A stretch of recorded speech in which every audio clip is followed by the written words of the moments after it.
DP. Dan Patrick. Welcome to the Dan Patrick Show. We are the most unathletically decorated show in radio history, I think. America's most revered sports talk show. Respect the position that you have. But today, Dan Patrick and the four Danettes are not here. So sitting in for Dan Patrick and hosting the Dan Patrick Show, here's Steve Covino and Rich Davis. Hey, what's up, guys? Save me the turkey ass. That's the best part. That's my part. That's my favorite part. Bon appetit. All right. So we're Covino and Rich, Monday through Friday, Fox Sports Radio, 5 to 7 on the East. But when they say, hey, want to fill in for DP? Of course. We love DP. We love his listeners. Love being here nice and early to get this holiday started. Holiday! Celebrate. What's up? Danettes, what's up, Fox Sports Radio Nation, CNR. We're going to get to a bunch today as we do it live from the Fox Sports Radio studio. In fact, if you want to watch what we're doing, please make our Thanksgiving dreams come true. Subscribe to our YouTube channel, youtube.com/@Covino and Rich FSR. And we're going to get to a bunch today. We're going to talk some fixins. We're going to talk a bunch of NFL. We'll talk some fights. Covino, what else is on your big cabeza? What's on your mind? Well, speaking of your big cabeza, your big TV game of the week. We got to talk lots of foosball. Yes. Like I said, Jimwell Pacquiao said something interesting about his dad, Manny Pacquiao. If we have time, we'll get to that. The thing is, it's an action-packed show, so we'll see how it goes, but we want to get you involved. 877-99 on Fox. Danny G's on standby, our super producer, taking your calls. We got Ramsey hanging out, spots on the videos. I'm on the East Coast, and Rich is on the West Coast, so coast to coast we bring it to you. And we wish you all a happy Thanksgiving. Very thankful to be here. Thankful to be part of the Fox Sports Radio family. Yeah, whether you like it or not, you're in the middle of a Covino and Rich sandwich. Exactly. And who cares about the Thanksgiving Day parade? Watch us now, like Rich said, on YouTube. Do you really care about the return of Felix the Cat? Bro, what kid out there? You know, what kid out there knows Felix the Cat? I don't Please know, tell me dude. that. My daughter wants to probably see the La Boo Boo float or the Stranger Things float or what's the new one? The K-pop Demon Hunters. Well, Rich's head is equally as big. Tell them to watch. Pull that up on the TV and enjoy. So, again, you can also live chat on our YouTube page, Covino and Rich FSR, Covino and Rich FSR. But the biggest story today, besides turkey ass and friends and family and being in your hometown and what am I going to wear to see the fam, is football. Of That's course. the biggest story. I mean, football, particularly in my opinion, pay attention. Listen up. Hate to say this, Detroit. Lions lose today. It's over. Well, first and first, mostly I want to say what action-packed games we have for this day. And I'm great at just sitting there and watching. People always say, what's your role? What are you bringing? I'm bringing myself. I already brought myself from L.A. back to Jersey to see the family.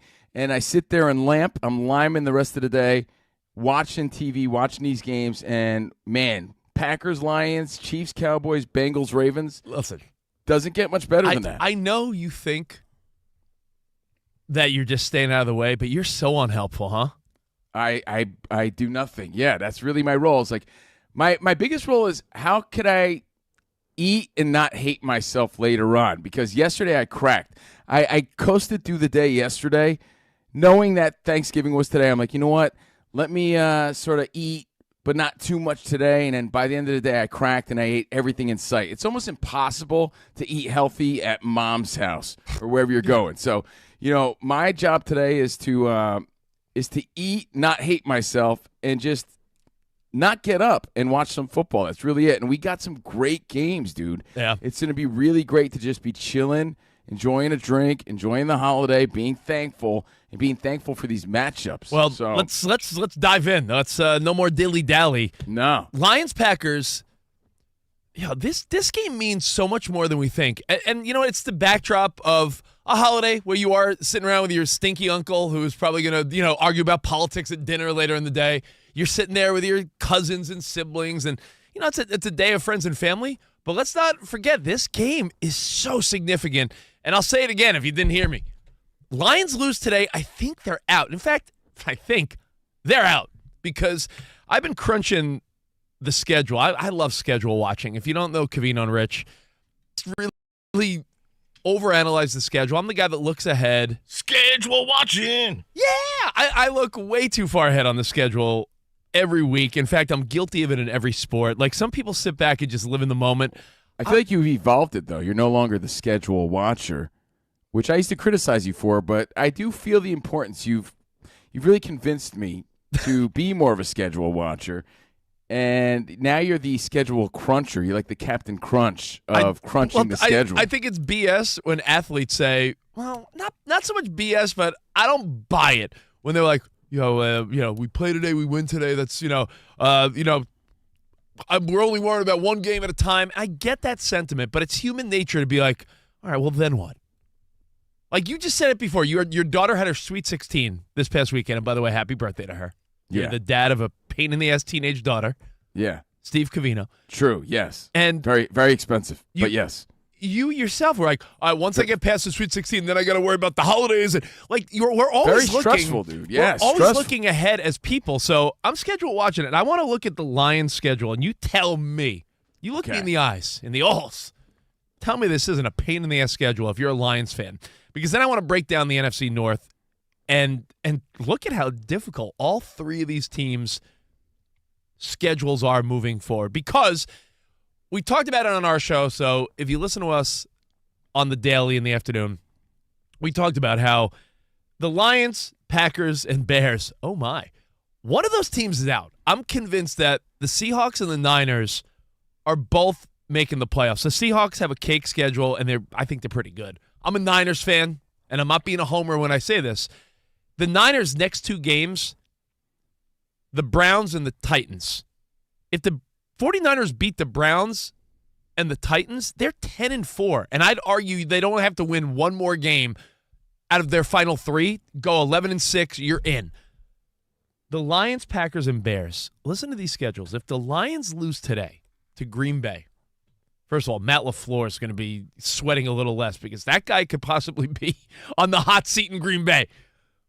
Lions, 7-4. They lose today, they're 7-5, which is pedestrian, as they say.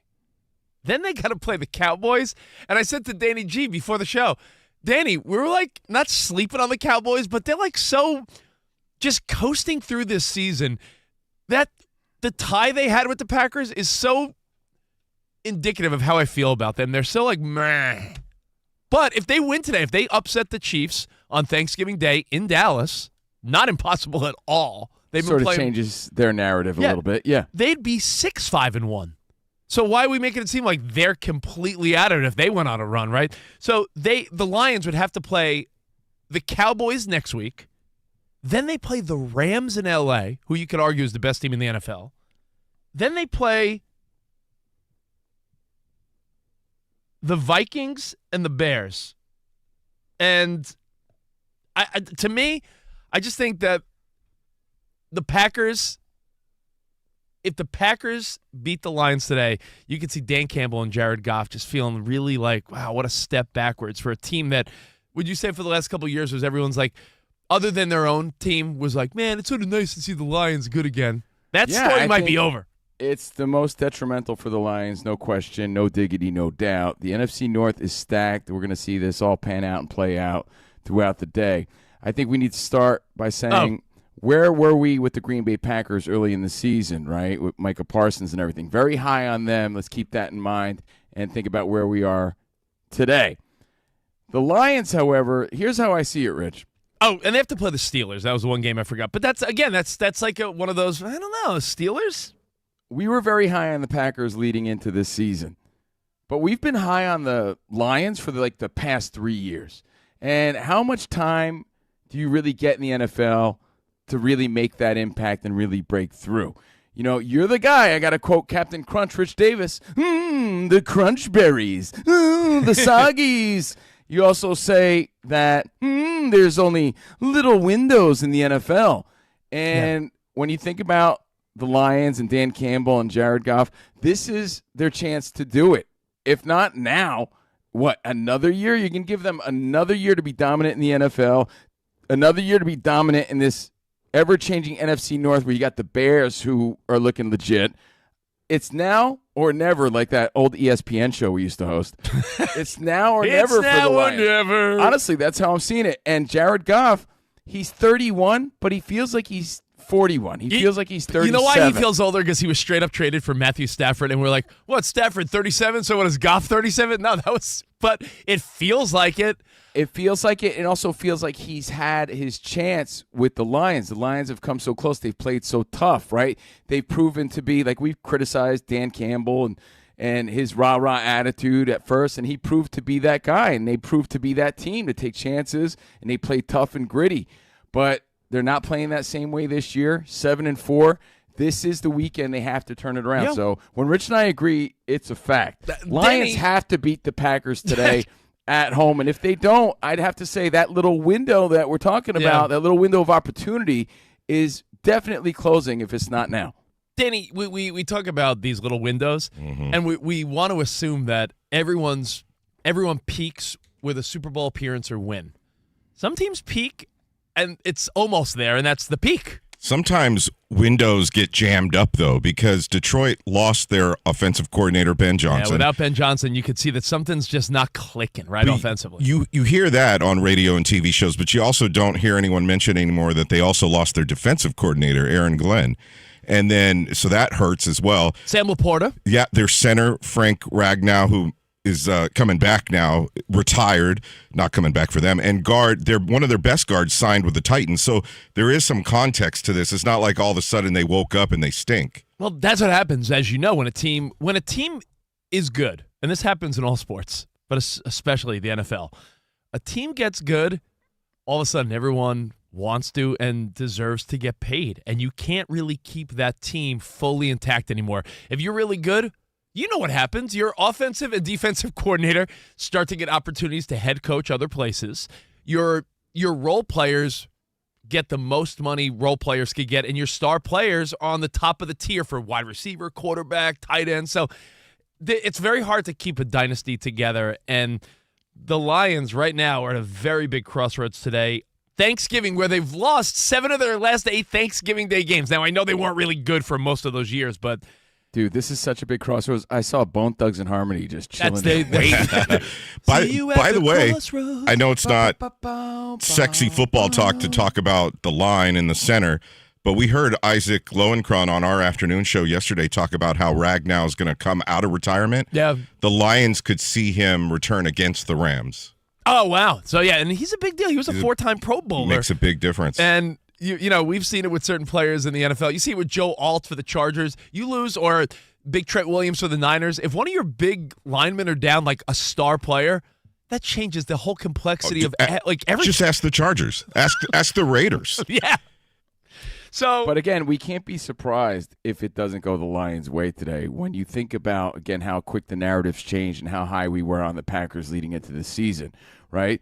So we're starting to see those things pan out. But I think we've made it clear, Fox Sports Radio Nation, Dan Patrick Nation, this is the biggest for the Lions right now. It's their time. They have to make it happen. They have to win today if they want to see the playoffs, if they want to make that impact.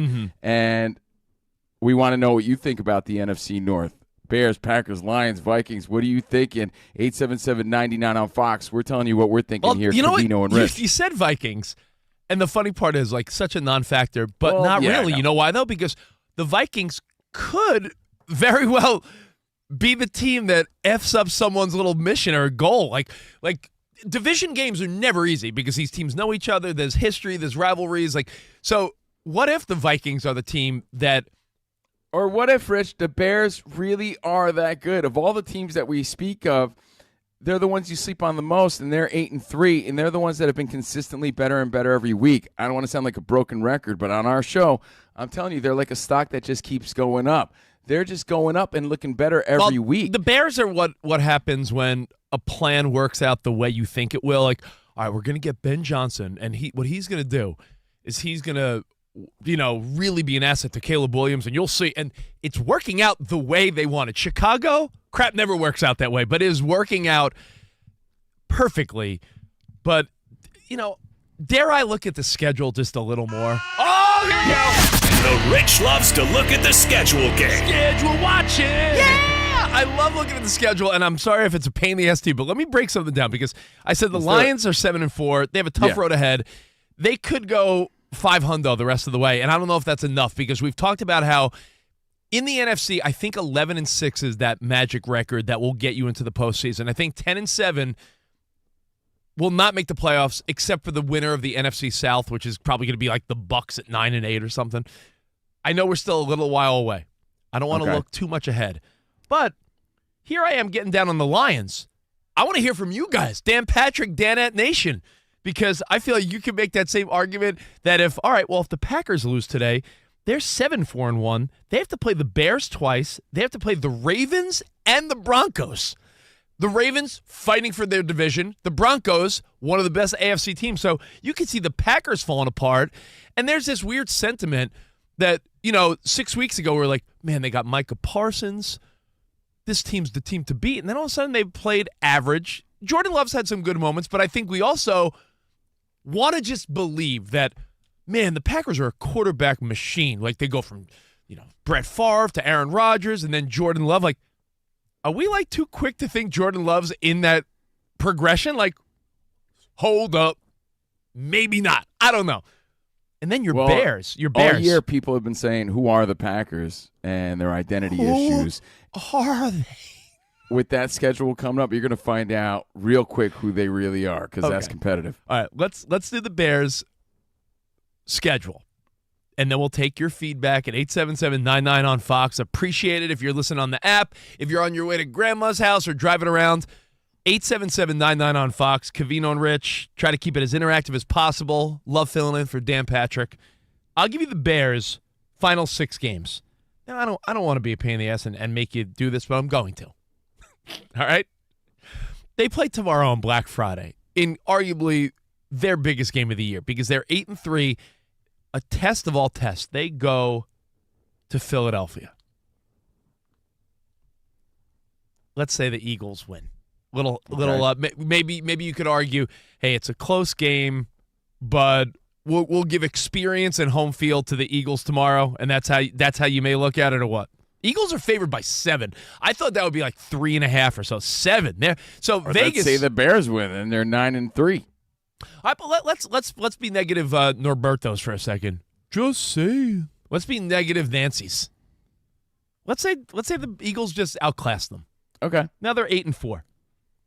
They play 2 games against the Packers still. Let's say they split those games, right?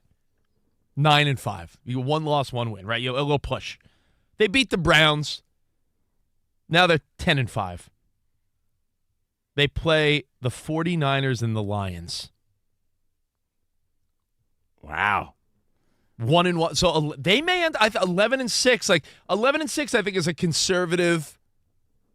I think that's fair to say, right? Because the Niners are going to be schedule's playing not easy either. Yeah. So I think today. So I'll stick by my original feeling that whoever loses today, Packers or Lions, out.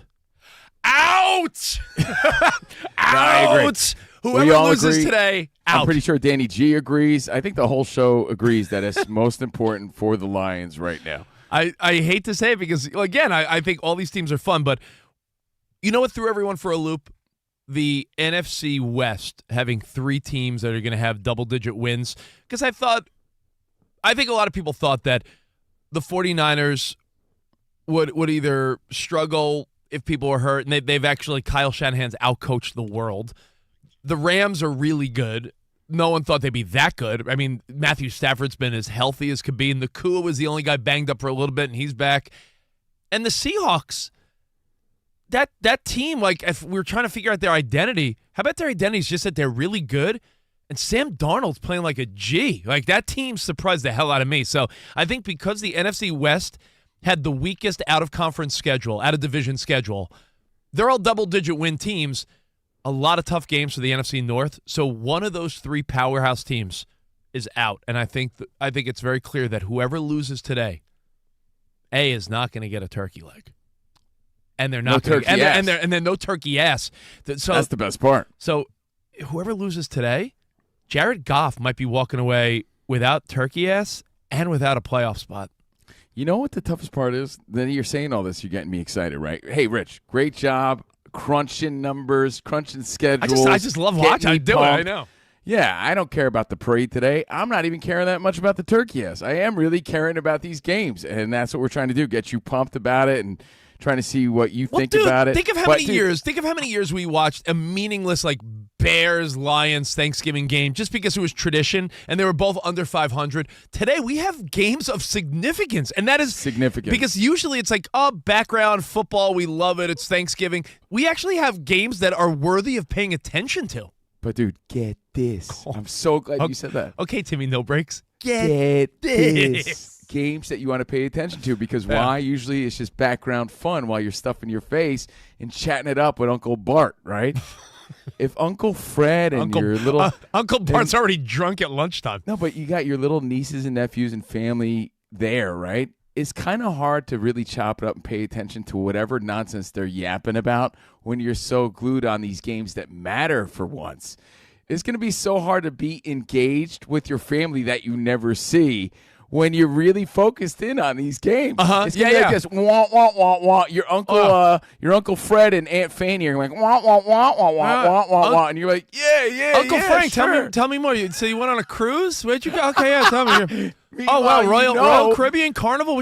Oh, it sounds great. Oh, so you met another couple on the cruise from? Oh, tell me more. Oh, dude, geez. you are not going to care about anything anyone's saying today. Good luck trying to pay attention to that when you got these games. Wait, hold on, cousin Al. Wait, you got new pavers in your driveway? Tell me more about that. Oh, it's going to be you're not going to care one bit today. I'm not going to give a shnikes about it.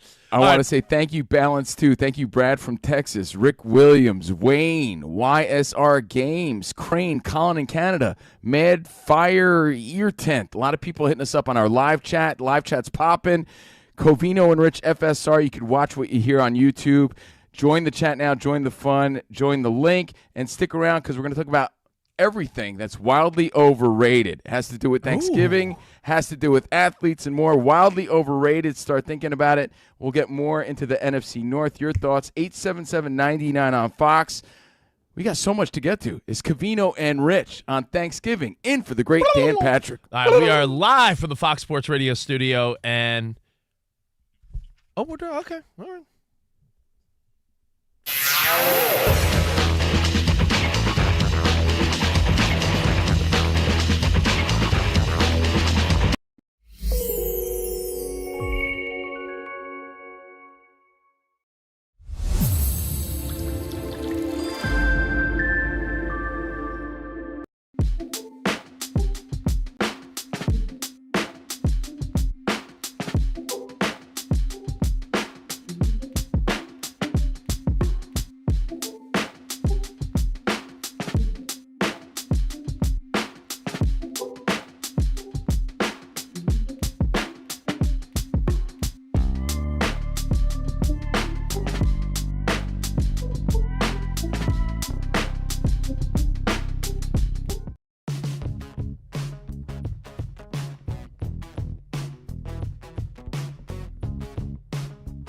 Let's talk Lakers and Luka.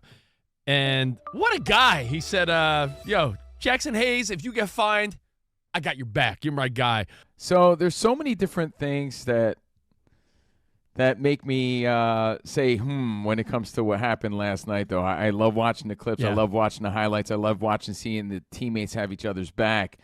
And it makes me think of, having your buddies back, having your family's back. Like, so many situations. Like, Rich, if you're, let's say, at mixed company. I've been here before. I've been at mixed company, and I've seen my ex-wife fight and get into arguments with my friends. And not to get too personal, but I knew in these particular situations, my wife was wrong. My friends were right. Huh. Do I always have to have my wife's back, even though I know she's wrong? So this poses so many questions to me when I think of Jackson Hayes having Luka's back. I'm not saying anyone was wrong or right, but it makes me think of: do you always have to have your wife's back? Do you always have to have your friend's back? In the worst, if you know he's wrong, if he's drunk, if he's stupid, like when to have people's back is the first thing I think of. Do you want to sleep on the couch, or exactly, Ryan? Honestly, Ryan's right. You have to unapologetically and stupidly at times defend the person you love, right? Like there have been times where I've had exes fly off the handle, and I've gone up to I've defended her and then gone up to people and be like, listen, I have to defend her. It's my girlfriend. But I understand. So, like, I'm trying, like, de-escalating a situation. Like, I get you, but I have to defend her. So let's Or how about, it's a big party night, right? You're out with your pals, and your friend is belligerent, drunk, maybe hitting on a woman that's taken. You know that your friend's in the wrong. He starts a little bit of a tussle, or he starts a problem at the bar. He's your friend. You know he's wrong. Do you always have to have his back even when you know he's wrong? All these things come to mind when I see what happens. I have a question. Do you look at it? We're on the same team. I have your back no matter what. Is that the rules you live by? And I will tell you straight up, those are the rules that I live by. I know my wife was in the wrong, ex-wife now, but I knew she was in the wrong. But I'm not sleeping on the couch. I got to go back with her. I got to sleep with her. I'm going to have her back no matter what. It's loyalty. It's the team, and you got to stand by those rules. If your buddy's in the wrong, but someone's starting with him, or he's getting his ass kicked, or he's getting into an argument, but he's your buddy, that's the team you play for. You have his back. I think those are the rules you play by. Those are the rules of life. Those are the rules of sports. That's the first thought. Then I have a second thought based on that. A couple things. I think this is a great sign for Lakers fans like Danny G. Yeah, it builds chemistry, because camaraderie, what you're seeing trust. is you're seeing the trust and camaraderie that Luka has already developed with this team. Dude, you know why Luka's able to score 40-point games like this? Because he knows his team has his back. Is it backstabbing in nature or wrong if you go up to the other party afterwards and say, hey, listen, man, I'll give you an example. On my softball team, I know this is small potatoes. They're just Sunday softball. There's a guy on our team that's a bit of a hothead. Sort of a jerk at times, but he's my teammate. He collided with a guy, and it was not right. He was wrong. Both teams start mouthing off and tussling. I'm pulling my buddy back. I'm like, yo, bro, come on. Is it backstabby to go up to the other person? It is. I'm not saying you could be peacemaker, but you don't have to make it seem like he's off the handle and he's just a blowhard or he's a jerk. Like, now you're making him look bad. You're supposed to have his back, not to make him look worse. I guess you're right. So, but being peacemaker, like, hey, man, I'm sorry about what happened there. That's fine. But you don't want to, like, overemphasize the fact that he was wrong. So it's a little backstabby on how you handle it. But being peacemaker, I think, is just part of the deal. Now, again, Chris Dunn shoves the ball into Luka, into his chest. Yep. And Hayes pushes back, has Luka's back. Dunn throws the punch. Luka then says, yo, man, I'm pumped he had my back. Jackson Hayes had my back. Put his fine on my tab.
All right, Covino and Rich in for Dan Patrick. Good morning. Happy Thanksgiving.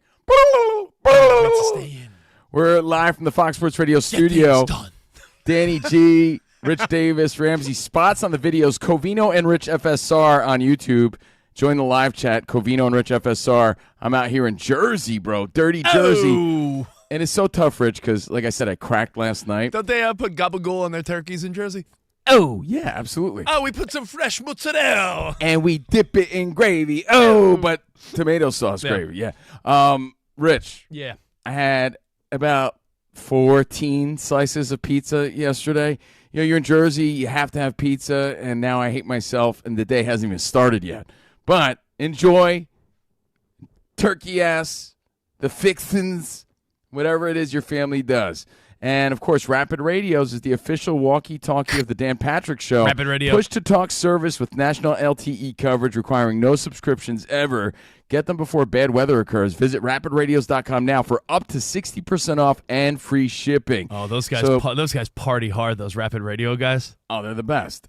And before, I fell asleep yesterday, rubbing my belly from all the pizza, and I'm going to do the same thing tonight with all the fixins and all the turkey and everything else.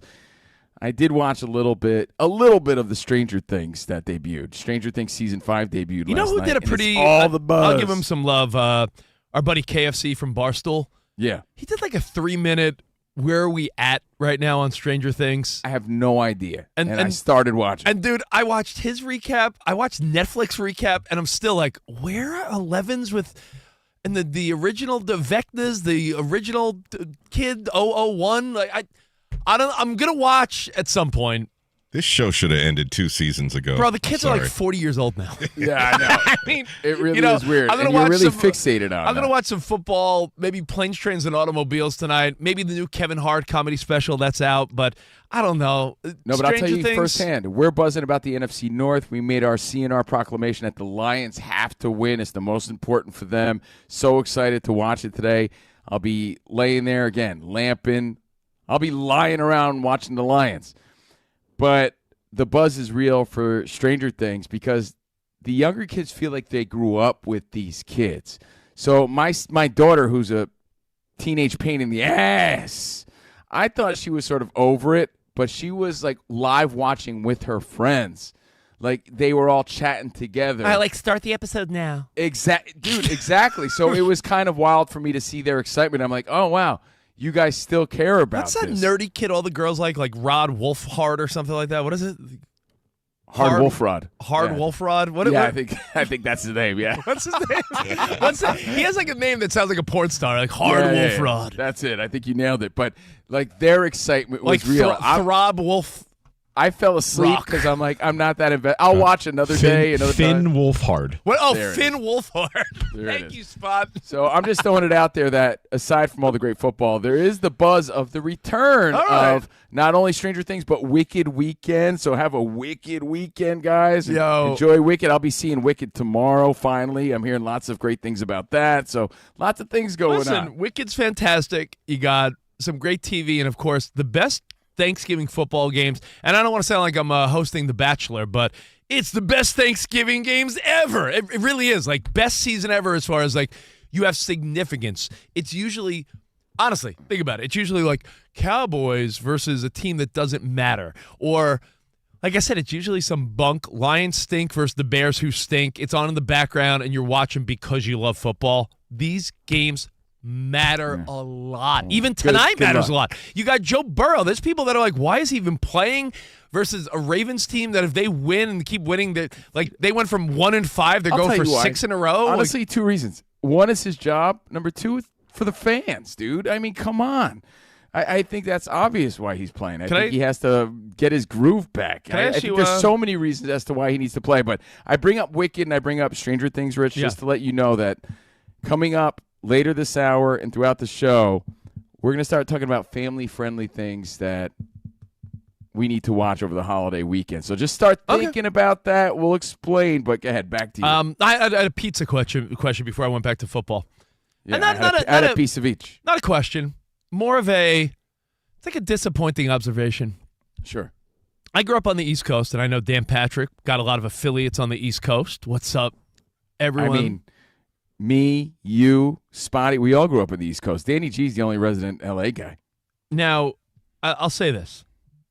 I know so many of our affiliates are on the East Side. When I was a kid, you'd order pizza, and my theory is this, and this is fact, and Spot, I feel like you could back me up, you too, Cove. if pizza's good, you don't need toppings. You get a plain pie, you might get a grandma pie or Sicilian, the thicker crust. And you become a pizza snob. It's so disappointing out here when I'm in LA and I had like my son's baseball end of year party at my house the other day, and all the kids are like, Domino's. I'm like, you kids have terrible gauge of what good pizza is. Like, I don't hate on Domino's is great junk food pizza. It got better, but I'll give you the analogy. But it's not real pizza. I love Taco Bell, but I'm not telling you it's Mexican food. I love Taco Bell. I love a gordita crunch. I love a steak wrap. I love Taco Bell. But that would be like me saying, guys, you know what my favorite Mexican food is? Taco Bell. You'd punch me in the face.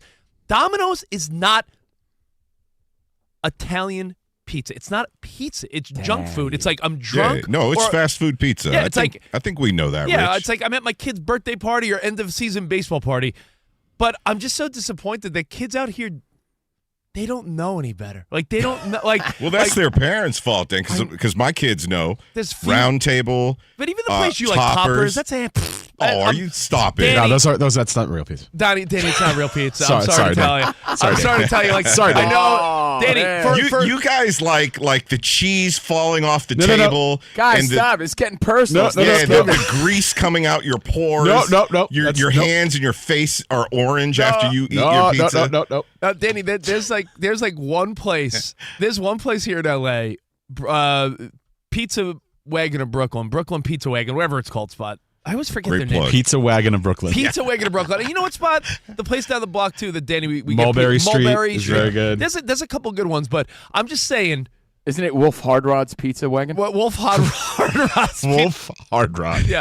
So my point is, regionally, I just want to let it be known that people outside of Connecticut, New York, Jersey, kids think like Domino's is good pizza. Dude, I posted a full-on pie that I pretty much ate myself on my Instagram story. If you want to see a real pizza deep pie slice from New Jersey, if you want to see a real pie, right? Plain pizza pie. A pizza pie. I was hanging out with my guy Pete last night. Pizza pie. Oh. Steve Covino. Keep that dad joke to yourself. What's up, Ramsey? How are you, man? Steve Covino. Are you saying you have no place in your heart for pizza adjacent? Oh, I do.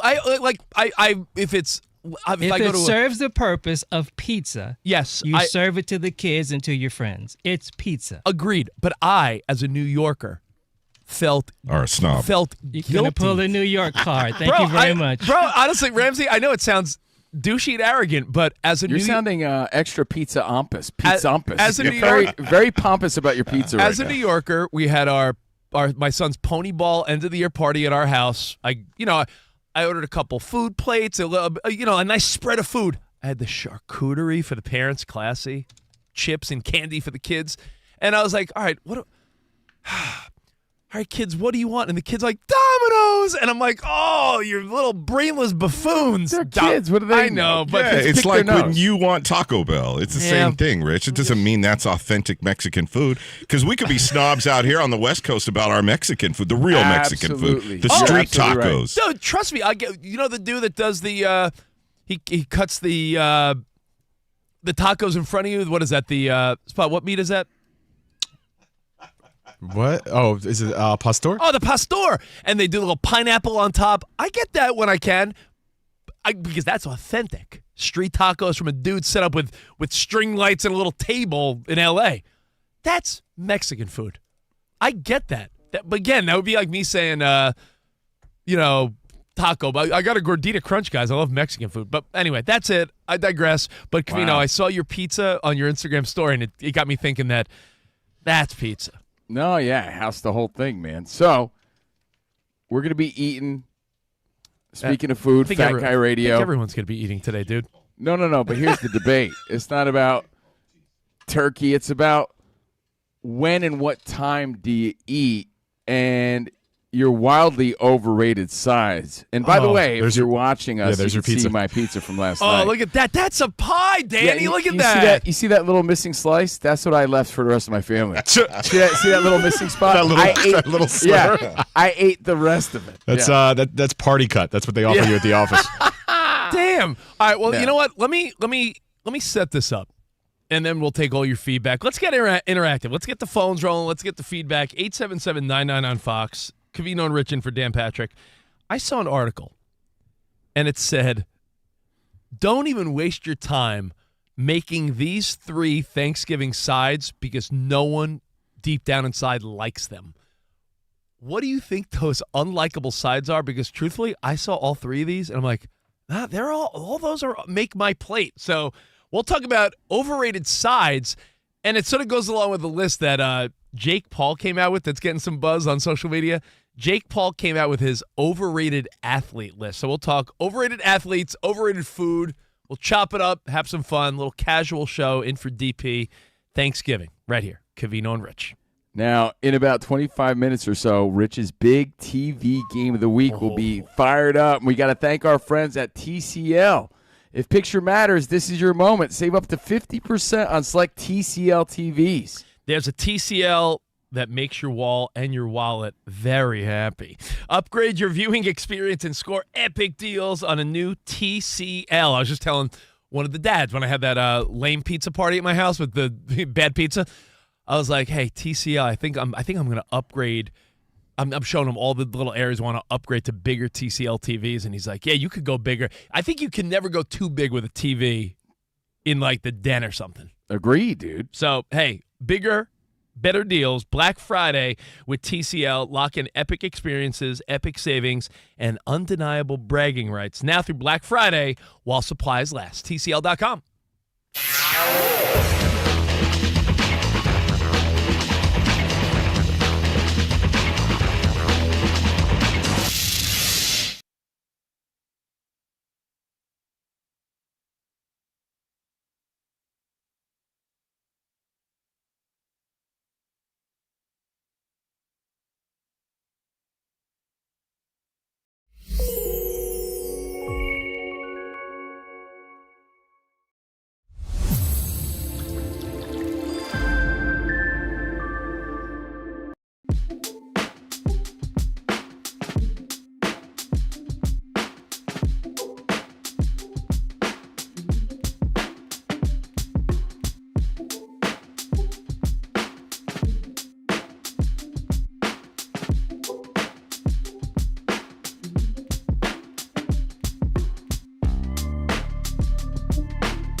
Livy Dunn's buns in the sun. Yeah, well, I just was doing my research for the show. Yeah, well, apparently she's in Hawaii vacationing with future Yankee, her boyfriend, Paul Skeens of the Pittsburgh Pirates. If he goes to the Yankees, I mean, it wouldn't shock me. I mean, Livy Dunn bought a place in New York City, but she is a model and gymnast and all social media. On. Not only did she buy a place in New York City, he's also been telling his teammates, that's a true story, apparently. He's been telling teammates that he wants to play in New York. They denied that. I mean, those are rumors, but I believe them. Who started that rumor? Austin Wells? Me? Who started that rumor? Anthony Volpe? His teammates. Oh, no, his teammates. He made it very clear, like, this isn't the place to be. This is where superstars go to die. I want to play in New York. Well, Livy Dunn, the headline is Toasting Buns in the Sun on Hawaiian Vacation with Paul Skeens. And there you go. If you watch it on the YouTube, buns are out. Sun's out, buns out. And Covino and I disagree on one major thing here. When you're with your wife or girlfriend or whoever you're dating, whoever you're with, Covino's way anti-booty out. Well, hold on. Let's make this clear. I love a nice booty. I'm saying the person I'm with. So, hey, if there's women walking around with their cheeks out, you better believe I'll be looking at them, and that's the problem.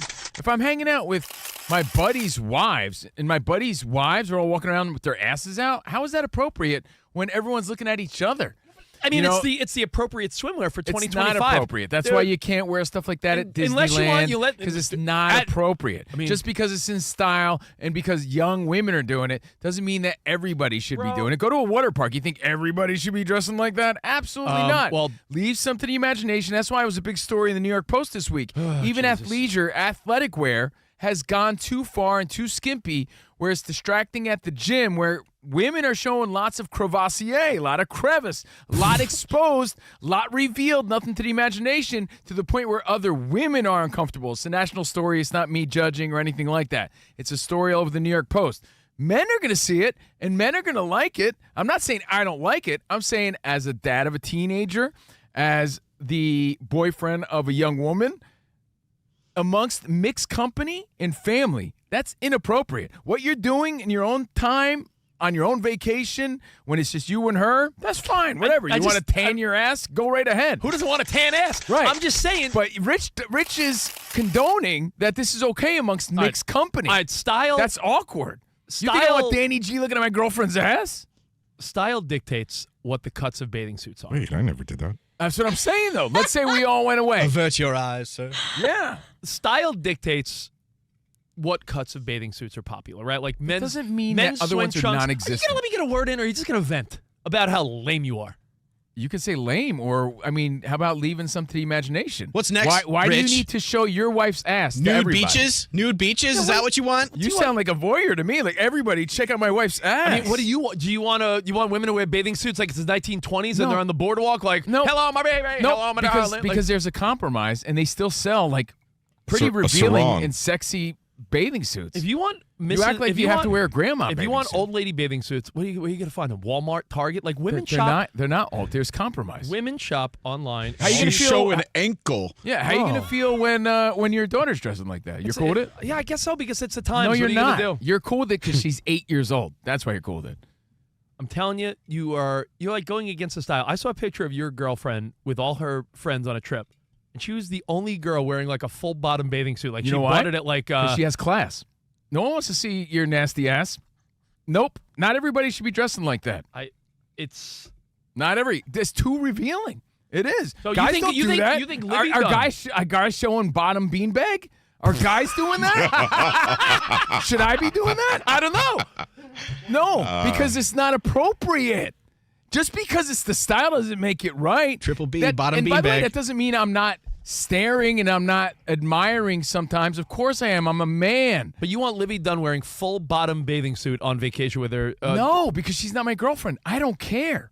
Yeah, but So if she wants to rock that.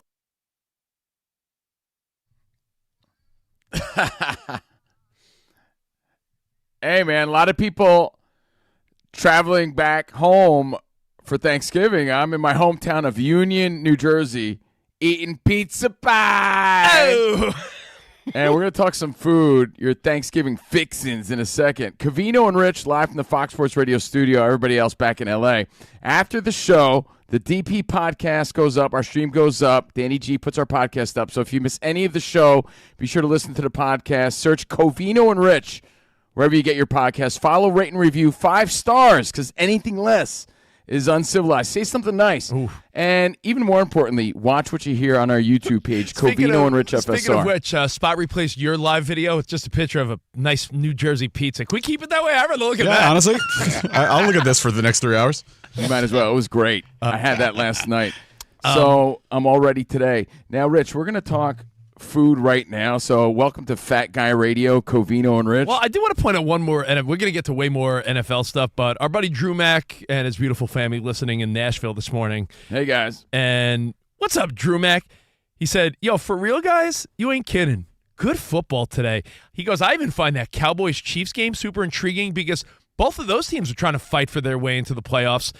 Cowboys are 5-1. Chiefs are 6-5. So usually Thanksgiving, I'll say it one last time, usually it's more about tradition. Like, oh, the Cowboys are playing and, oh, the Lions are playing. Oh, and there's a night game. Every game today has significance. There's no BS like 3-7 team against some 4-6 team. And like by the way, you know, like speaking of the Cowboys game, don't forget that Post Malone's performing today. Because that'll be fun to watch. And isn't Jack White performing at the Lions? Yes. Yeah. Jack White's performing. So some good performances. On a side note, that's always part of the fun. I mean, who doesn't want now? What do you rather? Nothing? Or you got a Post Malone and you got a Jack what White show? You made me think of that because usually that's what we're sort of tuning into because the games didn't matter that much. And, yeah, man, kind of forgot about Can that you give me a because the timestamp? games are the focus right now. Can you give me a timestamp to see how time is flying? that legendary Creed performance? That was 2000, I believe. No, not that one. Oh, okay. Can you take me higher? No, not that. I think that was like 25 years ago, for real. Like, in my mind, Dolly Parton was last year, or was it like 2 or 3 years ago? When was that? Was 2 years ago, it I was believe. 2 years ago? I think so, yeah. Remember Dolly Parton came out, and everyone's like, whoa, hold up, wait a minute. Dolly Parton's like 80 and looks great. What? But the point is, the games actually matter, where we're not even talking about that. Like 2 years Post ago. Malone. 2 years ago? Those are big performances, so enjoy them. All right. This article I read, I thought it was interesting enough to bring up on the DP show because everyone's, honestly, as we speak, someone might be listening on their AirPods, making some fixins. Well, dude, you know what the other part of the story is that's kind of interesting? There was a survey or study that said the average time that American families start eating is around 3 o'clock, and that in itself is a little interesting to me. I'm like, I never it's got a little that. early. You know what? Maybe you and I are just both in agreement, but maybe everyone else disagrees with us. I can't understand why every day you might have dinner at 6 or 7 o'clock. I understand, like, you might have a Sunday dinner with the family at 5 or something. You know, if you have older family members, my dad, I know people love to eat early. Older people are like 5 o'clock. Anytime I go away with my dad, a little weekend trip, or I go visit my folks, I can't be the only one whose dad's like, 5 o'clock. I'm like, that's a little early for dinner. Let's compromise. I'll eat dinner at 8. You want 5? 6:30. I don't get why the one day of the year we all decide dinner's at 3 o'clock. What are we doing? I don't get it. Like, you know, I don't get that. To me, that's way too early. Is it because we're combining lunch and dinner, and then people are just slobs and can't wait? Like, I don't like. You can't just pick at appetizers in the afternoon and have dinner at a reasonable hour. Oh, by the way, and can I point out, like, I'm visiting family. I'm home, my hometown, for Thanksgiving. Like, the stress involved with your mom and dad and your family. Like, my mom is so stressed. I just went downstairs a little while ago, and my mom is so stressed out about getting everything ready and all the fixings and all the sides for the family. Like, the stress involved is so hilarious, bro. That's why I just show up, man. I'm telling you. That's why the best thing to do is just show up. You know, the only stress is just making sure you don't F up the turkey, because that could happen, right? Like you could be like Clark Griswold and burn the turkey. You could a lot could go wrong. My wife and I, for the first time, were putting our turkey on the green egg. We're doing a little slow cook. We're doing the. Well, if you're slow cooking, you might want to start earlier. I don't know. Colin in Canada says it's the taste of freedom. You got to start drinking early. He says early dinner, so you can start boozing early. That's why. So you can get the boozing going earlier. That's what they're saying here on the live chat. Covino and Rich FSR. I think you could drink more and not feel bad about it if you disguise it as like, it's a holiday cocktail. Maybe. So, hey, enjoy your 3 o'clock dinner. All right, well, but, with my that family, said, we'll probably be eating around 5, I would imagine. Let me say, I saw an article, and this goes along with Jake Paul, who put out a list of who he thought the most overrated athletes of all time were, and it's funny because it's controversial. I did see something that said there's 3 overrated Thanksgiving sides, and the headline said something like, "Don't even waste your time making these because no one likes them." And I'm like, really? No one all right, yams. Can I get to the yams? Sweet yams. Danny G with the marshmallows on top? Yeah, That's not, no? I like it, but my wife Brenda yesterday said I didn't even bother with yams because no one really eats it. And I'm like, hello, I do. Am I confusing? Yeah, like, aren't you thinking with the marshmallow on top, or is that sweet potato? Same That's thing, sweet no? potato casserole. You're thinking of yams are just like chunks of sweet potato covered in like brown sugar. It's still good, but it's not like the casserole you're thinking of. All right, well, the second one on the list, speaking of casserole, another thing that I'm okay with once a year on Thanksgiving, green bean casserole with those crispy onions on top. You're not taking a scoop of that? It's really good. I'm eating that. Again, I don't know if there's just holiday spirit in the air or what, holiday vibes, but when Rich and I agree as fact, I'm not hating on either one of these. I mean, they're not my favorite by any means, but I'm not passing on them either. It's all an execution, though. A lot of people make it where it tastes like slop. You got to like step up your green bean game so it has a little bit of like stability to it. You don't want it to look like prison food. Right. Yeah. Yeah, you got to make it look good and taste good. And the last one is cranberry sauce. But I think that's like a little. You got to grab a little scoop or a little slice out of the can, gross though. can. In the can, I get it. You love it in the can, don't you? No. No.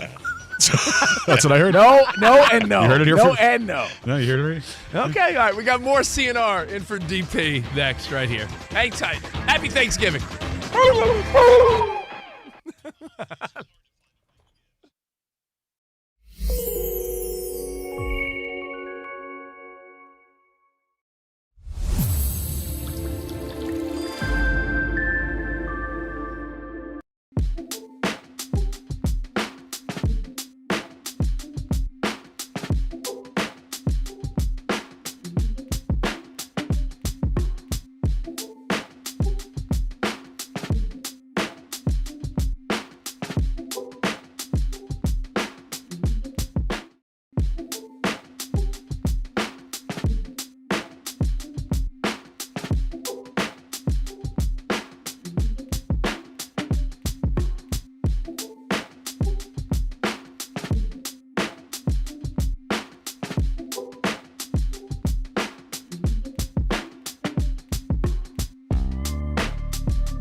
It's Covino and Rich on Fox Sports Radio. Are you ready? Yes. We talk about pop culture. We talk about sports. We talk about life. It's a friendship on the radio. When you talk about the best athlete in the world, you're probably thinking Jim Thorpe, right? I'm thinking joking. Bo Jackson. I'd have to throw myself at the age of 12 into the conversation. You are the home run champion. When you find the commonality between sports and life, those analogies and conversations are the best. You were dating some girl, and you were like, Hey, babe, let's watch The Sixth Sense. her mom walked in.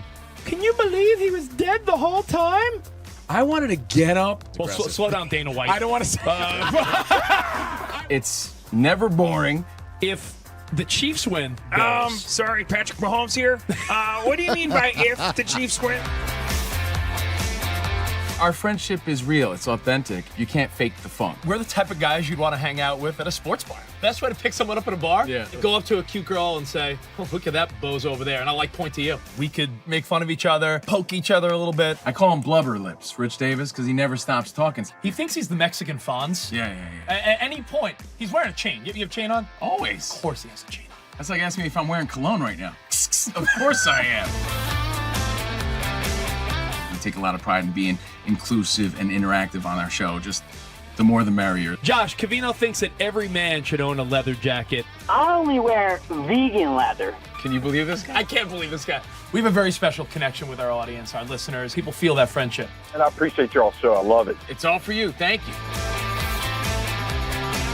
Mike Tyson, Covino, loves to just challenge us with random Mike Tyson trivia. Which accomplished celebrity purchased my sprawling Connecticut estate?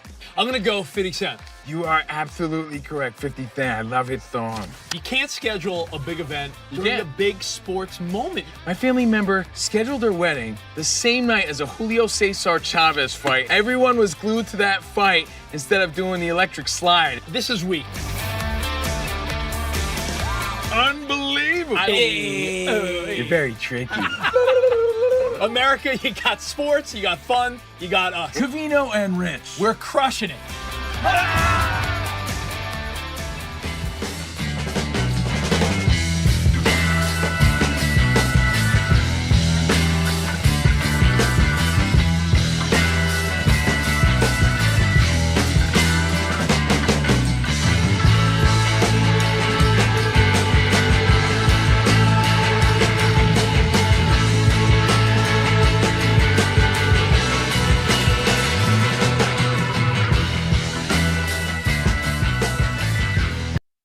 Thanksgiving in America, it's an unwritten and often unspoken rule. The day belongs to the NFL. So much that the NBA takes the entire schedule off. Same with the NHL.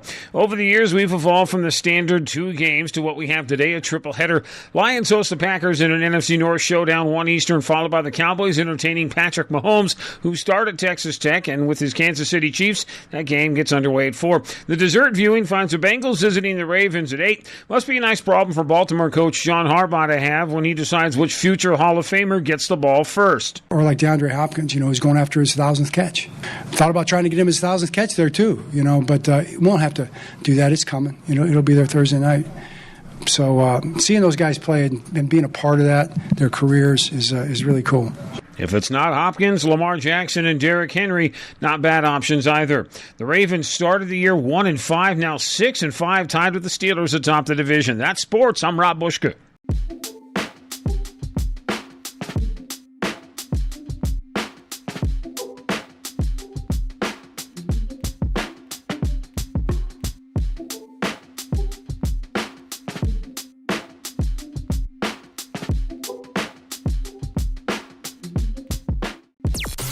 Dan Patrick.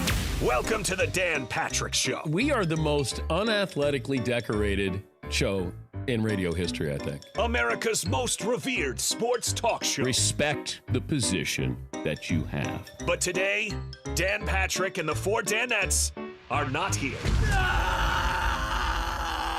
So sitting in for Dan Patrick and hosting the Dan Patrick Show, here's Steve Covino and Rich Davis. Yo, what's up, you jive turkeys?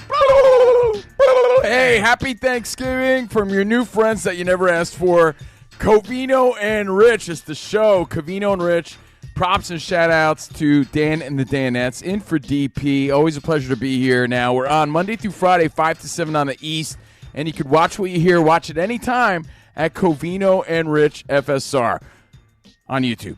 Live from the Fox Sports Radio studio. Join the live chat. Deluxe recordings. Talking smack. William Kreider is there. Colin in Canada. YSR Games. Lisa Paraggio getting all the feedback. Covino and Rich FSR on YouTube.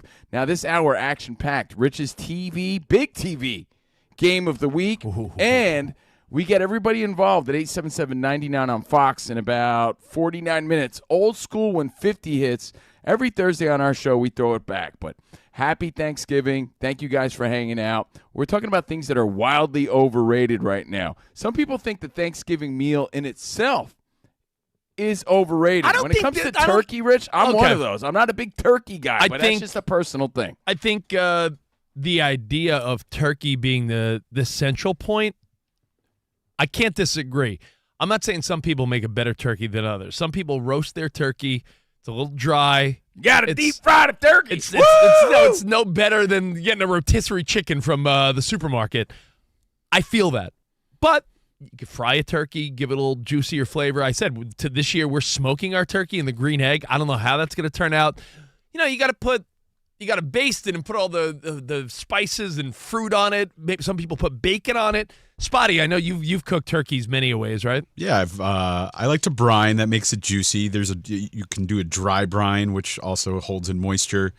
I've covered it in bacon, which creates a great gravy at the end. So there's a lot of ways to do it. But just don't overcook it. You got to use a meat thermometer. That's the key. I do think though that you shove your probe deep inside the breast. Whoa. I'm sorry. Come again? Wait, don't. What? So my thought, overrated. Maybe the turkey itself, because I think if you ask me what I love, I'm honestly going to say like the stuffing and the potatoes and the desserts and all the appetizers. Like honestly, I feel like you start dipping into some of these dips and appetizers and boards of meats and cheeses that wifey puts out ahead of time. I enjoy that more than the actual turkey.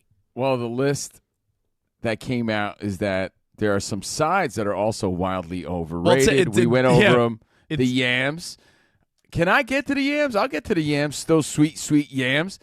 By the way, how does the NFL's Mike Yam feel about this? Is he upset about this? Shout out to Mike Yam, our old colleague. They're saying yams are overrated. Yeah. Green bean casserole, overrated. Okay. And what was the third one that was highly overrated? Oh, cranberry in a can, cranberry sauce. Yeah. And I agree with that one because there's so many better ways to present it. It's the presentation that's kind of ass. Yeah, when you got that looks like jiggly dog food. Can. Yeah, got that can there. But then again, you usually like jiggly cans. I you know what? I do. I'm not going to lie. You nailed it. Well, like the Campbell Soup executive said recently, things in cans are for poor people. Oh, yeah. I mean, he did say that. That's what they said. We didn't say that. Now, that brings us to we grew up eating something. Canned food. No, for real, right? That brings us to something else that Jake Paul said. Now, Jake Paul, if you don't know, successful influencer, but who the hell doesn't know that? You have to know that he is fighting Anthony Joshua December 19th. We're super pumped about that, even though We think it's ridiculous. It's going to be awesome to see. I mean, it's going to be awesome to see if you've been waiting for Jake Paul to get knocked on his ass. This is the chance. Yeah. Anthony Joshua is a beast. He may hurt Jake Paul. But then again, there's other fighters that are saying, Anthony Joshua was washed. Jake Paul's hungry. So that's December 19th. But that's besides the point.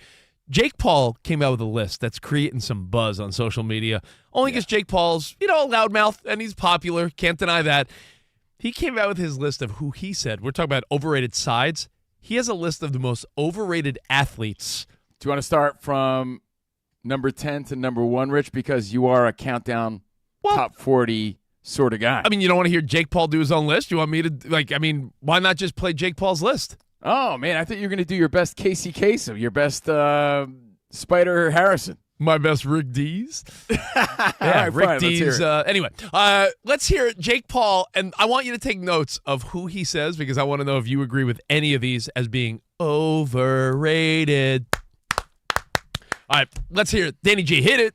This is my top 10 most overrated athletes. These are all facts. Okay. Babe Ruth, overrated. Trevor Lawrence, overpaid and overrated. This one's going to piss off a lot of people. Ronaldo, Ryan Garcia, Conor McGregor, Dak Prescott, insanely overrated. Anthony Edwards, overrated. Canelo Alvarez, overrated. Tua Tagliafico, overrated. And lastly, Anthony Joshua, overrated. There you go. Wow. Yeah. So throwing AJ on that list, obviously, for, little jab, pun intended. Well, clearly, he's not a top 40 pop radio guru like the great Rich Davis, because you start a countdown with number 10 and you work your way to number 1. He started with number 1. All right, so let's work in reverse order like we're doing a Casey Kasem countdown in 1990. Coming in at number 1. No, number 10. Babe Ruth. No, number 10. Let's go backwards. Number 10, Anthony Joshua. Is Anthony Joshua overrated? Gold medalist. Joshua had all the hype in the world. I think by the time the world started to recognize who he was, he was already past his prime. That's what I feel. Like we always were, as a fight fan, we were waiting for that big Fury AJ fight at Wembley like for years, and it just never happened. I just think he took too many punches.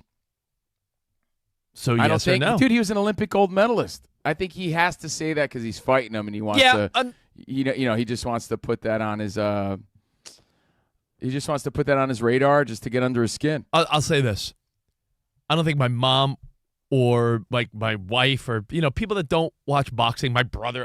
I feel like Anthony Joshua is not a household name, so you can't be overrated if you're a heavyweight gold medalist if you're not a household name. That's BS, dude. Because overseas he's a superstar. I don't live overseas, bro. Yeah, well, guess what? P-brain, the world's a bigger place than your living room. And I really think, and I agree with Deluxe Recordings, who hit us up on the YouTube chat, Covino and Rich FSR, sometimes when you're exposed, it's hard to, come back from that. Mike Tyson was never the same when he was knocked out. You know what I mean? Same with Ronda Rousey. Yeah, when you're exposed, it's hard to get your confidence back. And when Andy Ruiz knocked him out, the little chubby Mexican dude became the first Mexican heavyweight champion. I was pumped about it. But when he got exposed that way, I think he really lost his footing and forgot about who he was in a way and forgot that he was really a lion inside. So I think that was part of it. I don't think he's overrated. I think he was never the same after that for obvious reasons, dude. That was imagine getting knocked out by Andy Ruiz when no one was expecting. You were so happy about that. I was. So I think that's all part of it. I don't think AJ was overrated. I think he just got exposed and he just never recovered fully from that. Andy Ruiz said he gets equally excited when a chubby Mexican gets an opportunity filling in for Dan Patrick for the record. I'm happy to make the Vato Loco proud. All right, so Anthony Joshua, rated, overrated? I don't know. Number 9. I think based on how much he makes, and I can't believe Miami gave him that extension and that big money contract. I do think Tua is overrated. I mean, great college player, came in with hype. I don't know. I never understood. I think that's it, Rich. When you think of the expectations and the money he gets, I have to agree with that one. The way he pronounced his name, I'm not sure who he was talking about. Exactly. Well, who said it better? Tago Ovalia. I mean, then again, our boy Colin Cowherd said that your boy Brock Purdy is a right-handed Tua. Colin, get out of here. Burn. Please. He did. He said that multiple times. All right. Canelo Alvarez. Number 8. No way. No way, no how, dude. Out of my face with that. Canelo Alvarez, the fighting pride of Mexico. He's a legend, dude. He's a legend, and he carries that torch. There hasn't been a dominant fighter to his caliber since Julio Cesar Chavez, man. So I don't know. Canelo, does he lose points for being a ginger? No, he gets extra points. That's got to be racist. Yeah. Is ginger a race? I love Ed Sheeran. All right, let's go to number 7. Number 7. Anthony Edwards. The story's not written on him. He's still such a young player. I don't know. I think Danny G, you're the biggest NBA fan in the room, but Anthony Edwards overrated? No. I mean, I think he's rated, right? Remember, I mean, he's a good player. Jake Paul's a troll, right? He's trying to say things to get people fired up. It's just who he is by nature. So when he throws a Canelo in there, he's trying to get his attention, trying to get under his skin, trying to cause that and create that buzz to get that eventual fight. And he might do it. He might get it because the money's there. Anthony Edwards, I agree with you, Rich. Story's not written. Too soon to say. Anthony Edwards, by the way, put up 31 yesterday. They had a great game, but still, this Oklahoma City team is unbeatable. They're 18-1.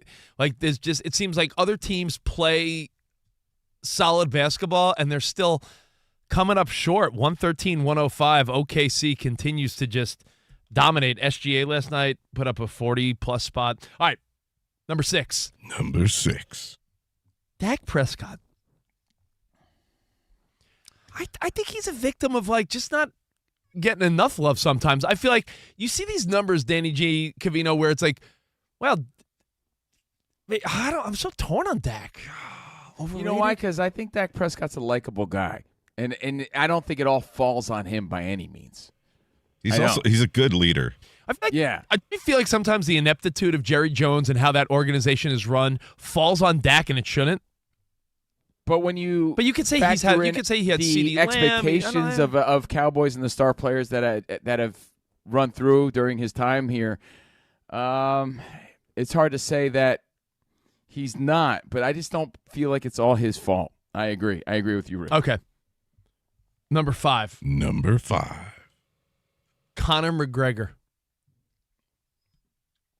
Again, another one I think Jake Paul throws in there because he sees dollar signs in the future. I think Conor McGregor is one of those guys that in his prime was the most electric guy, but I do think that overall his name is more. I think. What do you think Dana White would say, bro? Dana White would say when Conor McGregor was in his prime, there was no one more electric, no one making more money, no one getting the casual fan to tune in than Conor McGregor. I know Dana White says that John Jones is his GOAT. He's the all-time GOAT. But Conor McGregor was must-watch TV, must-watch pay-per-view in his prime, and he's the guy that sort of started all these circus fights. But overrated, maybe Jake Paul's right with Conor McGregor in that, in his prime he was electric. You're saying all the things out of the octagon that made him and still make him intriguing, right? Like he's a loudmouth, gets in trouble, he's funny. He's a personality. He walks down to the ring. Him and Vince McMahon have that similar walk. He created that Jake Paul blueprint in a way because he's legitimately that guy, legitimately that trash talking type of dude. Like he's the real deal, or was. Is he now overrated? Yeah, the guy hasn't fought in years. Okay, but was he then in his prime? No way, man. I believe he might be a little overrated. All right. Number 4. Number 4, even though we don't do list radio. Ryan Garcia. This is not our list. It's Jake Paul's list. Ryan Garcia. I like Ryan. I think Ryan gets in his own way, man. I think Ryan has all the potential in the world if he took it serious. Ryan Garcia said some dumb stuff in his life.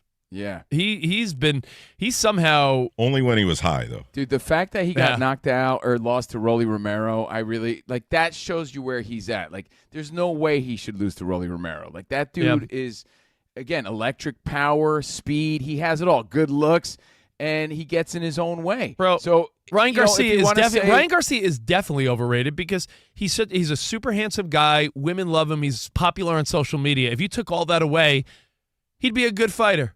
But I think we all know him because of the out-of-the-ring stuff. So, yes, overrated. I'll say this. He's overrated. I agree with you. But he doesn't have to be. He has all the tools to be a superstar. He just doesn't commit the way he should. All right. Number 3. Number 3. According to Jake Paul, these are the most overrated athletes of all time. Ronaldo. I'm not a soccer guy, but I feel like Messi and other guys have a better pedigree, a better history. But is Ronaldo more of just a famous guy than the best soccer player? I don't know. That's funny. For the record, by the way, 668 million on Instagram. Yeah, he's like Cristiano Ronaldo. He's the most popular guy on earth, but is he that good on the field, Danny G? I'm not a soccer guy. Well, it's interesting you brought up Messi's name because I'm not a soccer guy either. I looked it up. It says some argue that Ronaldo is overrated, citing his inability to perform at his peak and comparing him to other elite players like Messi. Yeah, I feel like maybe he must be damn handsome then, because Kim Kardashian, if that's the beacon of popular in this country, 354 million on Instagram. And again, he's almost 700 million. That's insane. So, yeah, it is insane. That's how popular he is. So if you want to say based on his popularity, he might be overrated. Like, does his play on the field match that level of popularity? I think you might have a case here. Did you see when he went to the White House, President Trump put on social media an AI of him and Ronaldo like headbutting soccer balls and, very funny. and playing in the Oval Office? Yes, very, very All funny. right, so Ronaldo, I mean, you see the women he's been with, and his wife is beautiful. Ronaldo's living life. Maybe a little overrated on the soccer field, but then again, I'm just saying what I'm thinking. I'm not a soccer guy. Yeah, hey, we open it up. Fox Sports Radio Nation, Dan Patrick Nation, 877-99 on Fox. This is based on wildly overrated sides on Thanksgiving and Jake Paul's overrated athletes. Right. We're just going over. Two more quickies. Number two. I agree with this one. Trevor Lawrence, wildly overrated. This guy came out of college as, he's a generational guy. I mean, people talk about dudes like Andrew Luck, John Elway. There are guys that come out of college that are considered no-brainers. I don't care about, you don't know what's going to happen in the NFL. There are certain guys that are like a guarantee to be good in the pros. But you know what, Rich? Just to play devil's advocate, and I'm not disagreeing with you or Jake Paul here, he plays for some weak-ass teams. Yeah, but, you try to build teams around him, and it's not like Trevor Lawrence is single-handedly, carrying anyone. I got a flashback to earlier this season when he ran that touchdown in and beat the Chiefs, remember? Yeah. And you guys came on the radio the next day and said, here's the Trevor Lawrence we've been waiting for. Yeah, I'll stand by that because we've been waiting for it because I feel like he sucked a lot of times. But you thought, this is a season. Yeah. Look at him and his team are arriving a little bit. So we did get excited about it because we've been waiting to see this. Yeah, we've been waiting to see this Trevor Lawrence that everyone was hyping up. The same college superstar that he was. We wanted to see that translated in the NFL. I always gave him the pass, though, because I thought his team sucked. Cove, let me ask you this, buddy boy. You know how we always talk about, this sad sentiment? I think everyone that's like 40-ish or so is like, man, time's flying. We all feel that way. How long do you think Trevor Lawrence has been in the National Football League? I'm not trying to put you on the spot. 5 years? No, you're right. Yeah, this is year number 5, and his record in the NFL is 29-42. He's got 83 tutties to 57 interceptions. And he escaped a lot of criticism for the first 3.5, 4 years. I don't know. He's had. This is his first real winning season. He was 9-8 in 2022. But since then, losing, 7-4 now. He could shed a little the overrated. He hasn't lived up to the expectation. If and only if somehow the Jags sneak into the playoffs or win that division and catch up to the Colts or something. Because as of right now, if they miss the playoffs again, how long are you going to give a guy to be year after year no playoffs before you're this guy stinks? And number 1, or can I do my Spider Harrison? Yeah. Hang on, we got a drum roll here. Coming in at number 1. The Babe Ruth. Now, the Babe. Now, the Babe, overrated such a weird thing because back then, there's no black dudes. There was no Dominican guys. There were no Asian players. They didn't exist? Babe, no, they just didn't exist, Andy. No, remember back then it was Babe Ruth was the best among a bunch of random white dudes. The game wasn't global. Who all had Clayton Kershaw bodies. However, Covino will point out there were years where Babe Ruth had more home runs than like the rest of the league combined. Exactly. So he was, far superior than anyone else. So, when you have those GOAT conversations, like he was by far the GOAT of the time. Could he play in today's league? Yeah. I mean, if he practiced and trained the way the guys do today, you can't look at his swing now and be like, look at this guy, look at this fatso. Because then he was the beacon of awesome. Yeah, like today he might be if Babe Ruth was if he was alive today and he still had those fundamentals, maybe it's that generational dumb conversation we all have. Like, all right, take a musical genius, like in a genre, right? Like with a big country star or like Dr. Dre, right? If Dr. Dre was born in a different generation, is his ability just to understand music, would he have been a musician but just a different genre? Like, do you think certain people are just so talented that they would have found their way? Singer-songwriters, would they have found their way in a different generation? I feel like if Babe played today, he'd be like a Kyle Schwarber type. He'd lift more. He'd be a little, I don't think Babe's overrated. I think we look at him and you're like, look at that tub of goo. That was the best player ever, but he was a man amongst like boys, it seemed. He was the Babe, and he garnered everybody's respect. He'd have sex with your wife, and you were honored because it was the Babe. He'd be eating hot dogs while hitting home runs, and you'd pay to see it because he was the Babe. That's why. However, how we've all athletes are so humongous now, right? Like when we were kids, there was one Lawrence Taylor. Now every team has a linebacker with the size and speed of Lawrence Taylor. Like we've just evolved as a species, right? You know how back in the day they would depict a fat person on TV, and now what used to be a fat person on TV is now like a regular, like, oh, they're a little thick, but like what they used to think was fat. Babe Ruth, we think of this guy as like some tubby baseball player. You know what his size was? Babe Ruth. Wait, you want me to tell you? Do you know or no? I do know. 6'2", 215 they have him at. 6'2", 215. 215. That's like, Rich, that's you after Thanksgiving dinner. Yeah, honestly, I weigh more than the Babe. I'm 6 foot. I'll do my little Dan Patrick check-in. 6 foot, 193. Like I'm 6 foot in the 190s. You tell me Babe Ruth is like roughly our size? He didn't have a lot of muscle. He had a lot of belly. That's wild. And he had a big fat head. Now is that a 215? Is that a 215? How like President Trump says he weighs 200 pounds? I don't know, but that's what they have him at. All right. Yeah. All right. Well, listen. Next, we are going to go over the big TV games of the week, courtesy of TCL. What gets the big TV? If you are like me, and you got the split screen, you roll out extra TVs every Sunday. We'll go over what games you need to have on the big screen this week. Plus, we'll go over all the action in the NFL later today. Coming up right here, Covino and Rich, Fox Sports Radio.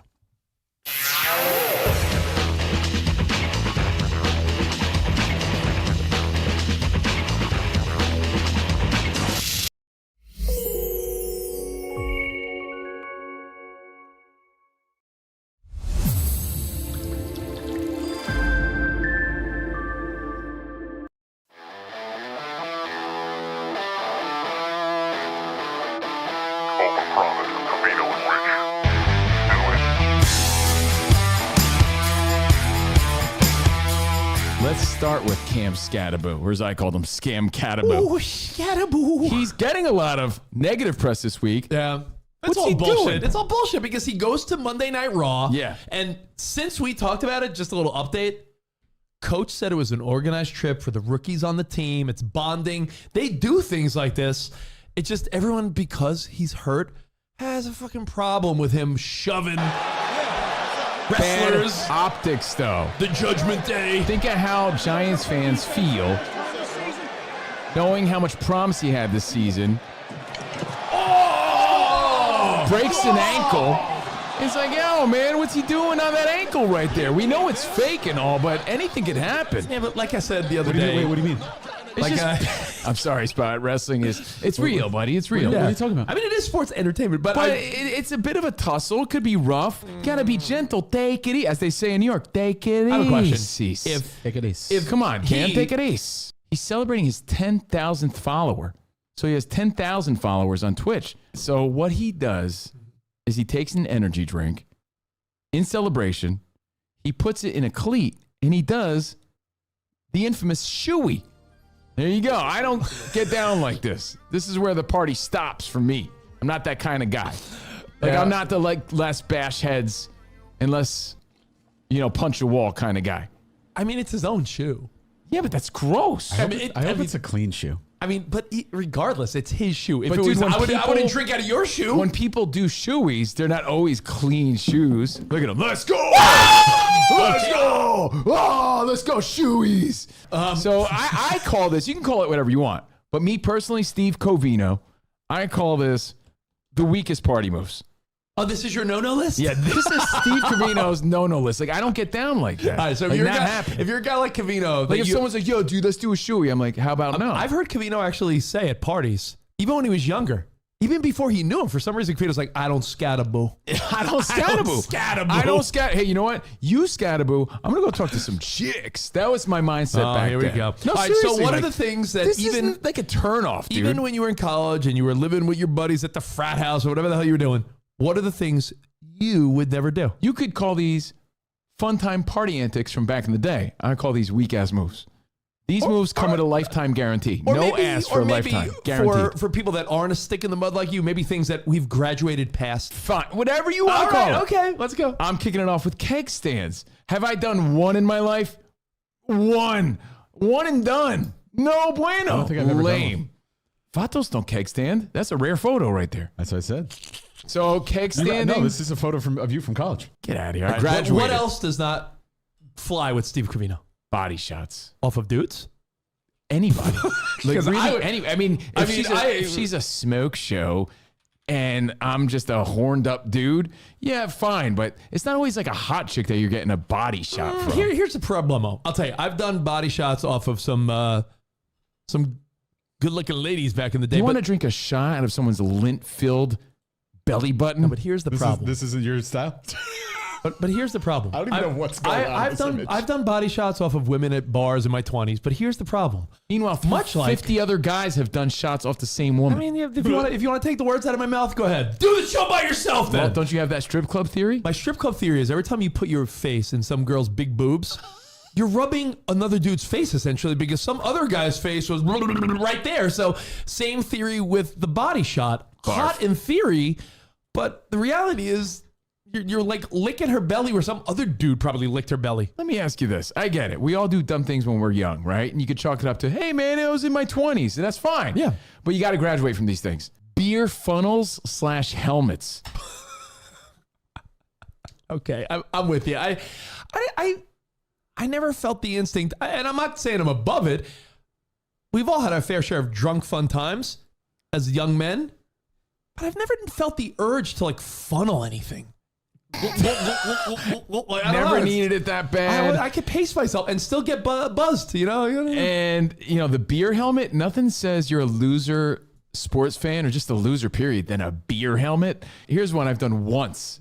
I remember clear as day, and I'm like, this is the most overrated experience ever. What? The ice luge. Oh, that's fucking awesome. I love Sticking your face. Again, it's all sticky. You're doing some weak, sticky shot, and your face is there, and it's all dripping down your face, and you're putting your face where some other dude's but face the ice was. melts, so it's no longer germy. Listen, I'm not. What's the science behind that? I'm not doing it as a 40-year-old man, but let me tell you, when I was a young man in college, I remember going to a frat party once and was introduced, spring break as well, the ice luge, a nice chilled shot. You know what? I mean, can't you just do a shot? You need that nonsense? You loser. Yeah, what a bunch of losers. Well, you know what? You know why? Covino just hates it because he did an ice luge off of an ice sculpture of Michelangelo. Stupid. Look, do I sound like a party pooper? Did I say Dave? Oh, fuck. I messed up my own joke. Oh, that's good. I knew what you meant.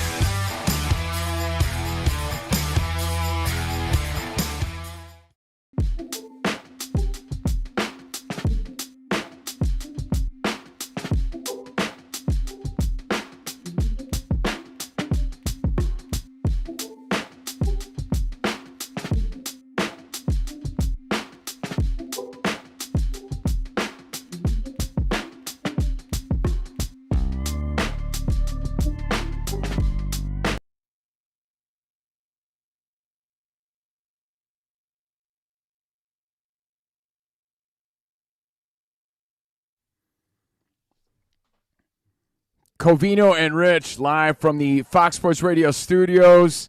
I'm live from Union, New Jersey. Smell a turkey ass in the air. Oh, yeah. Steve Covino, Rich Davis. Yes, best part. Danny G is super producing at 877-99 on Fox. Still driving that trusty old ride? Keep it looking sharp with Mako. From dense to faded paint, we've got you covered. Get a free estimate today. Uh-oh. Better get Mako. Action-packed show left. We got Rich's big TV game of the week. We got old school and 50 hits, so I want people to start thinking about family-friendly holiday movies, right? Because a lot of people visiting family. Start thinking about that. Because you and I disagree on what I call one of the best holiday classics because you think it's vulgar? Well, look, when you think of family movies, you got little Rugrats, nieces and nephews running around today. You don't need sex scenes or anything inappropriate, something that could offend mom. My mom easily offended, by the way. So we'll get to that, get you involved. The number's 877-99 on Fox. But right now, we do it every week on our show. Let's bring it to DP. It's our big TV game of the week. You should see my setup. I got an extra TV. The game that I will have. We should call it Rich's Big TV Game of the Week. It's Rich's Big TV Game of the Week. You know, what started as you idiots making fun of me became a bit sponsored by TCL. Thank you, TCL. Thank you, TCL. Got our right. Big TVs. I think they felt bad for you. That maybe they did. You know, I joked at you guys that, you know, you got the big TV in the living room, whether it's the 75 or 85-inch TV. That's the one. That's the big TV. But if you're a true football fan, you might be an idiot like me, and I roll out other TVs so I could have split screens and Sunday ticket. Rich is like that nerdy AV kid in high school that rolled the TV out. You know what? Very similar. I do that. Pick me. Pick me. Can I get the TV, Miss Johnson? So, to me, no better setup than having multiple TVs. I feel like you don't want it permanently set up because you want your house to look classy. That's why I roll out the other TVs and then just roll them back into other rooms in the house. So, I want my living room to look like a sports bar for 8 hours a week. Sunday football. But what we do every week, we decide what game gets the big TV and what gets the little TVs on the split screen, and you manipulate your Sunday ticket. And Covino, I feel like I turned you on to Sunday ticket because you're a red zone guy. Yeah. And I think last week we watched football together, and you're like, yo, you might have the right idea. When you see it, when you experience it, it's a totally different experience. Absolutely, yeah, it was nice. Now, the pickings are slim because we have a lot of great football over the next couple days. So today, I mean, every game gets the big TV because, we have 3 games, but they're all great games. We talked about Lions-Packers being the biggest of all of them. So telling. And then the Chiefs and the Cowboys. You're talking about the team, the battle of who's America's team. Which of the games today are you most excited about? Ooh, you know what? We get out of here for DP in an hour and a half. On the way home, I'm going to be anticipating getting home and immediately turning on that Packers-Lions game. I'm telling you, the implications of whoever loses, I think, might be out of the playoff mix unless they get hot, because whoever loses that game is like sort of on the outside looking in a major way. Tomorrow, I love the game of first place teams. The Bears, are they that real? Vegas would let you think that no, because they're 7-point underdogs to the Eagles in Philadelphia. But when you get to Sunday, Covino, that's when you have to make some choices, right? Now, are you thinking with your heart or head here? Oh, I'm thinking totally with both because you can't ignore your heart. But the other game stinks, so I'll tell you what. Jags-Titans, we're talking about the early games. Jags-Titans, no one cares. Saints-Dolphins, no one cares. Falcons-Jets, stinker. Rams-Panthers, Panthers trying to stay alive, and the Rams, 10-point favorites. That's an interesting one. But now, Cards. Hey, Rich, bigger stinker. The aftermath of your Thanksgiving dinner or Falcons-Jets? Falcons-Jets, bigger stinker. Yeah. But you know what? There's 2 games on Sunday in the early set that deserve the TV. I know the one you're thinking of. You're going to say Texans at 6-5 are playing in Indianapolis. They're 2 games behind the Colts, who are 8-3. Indy's favored by 4.5, and not only are the Texans 6-5.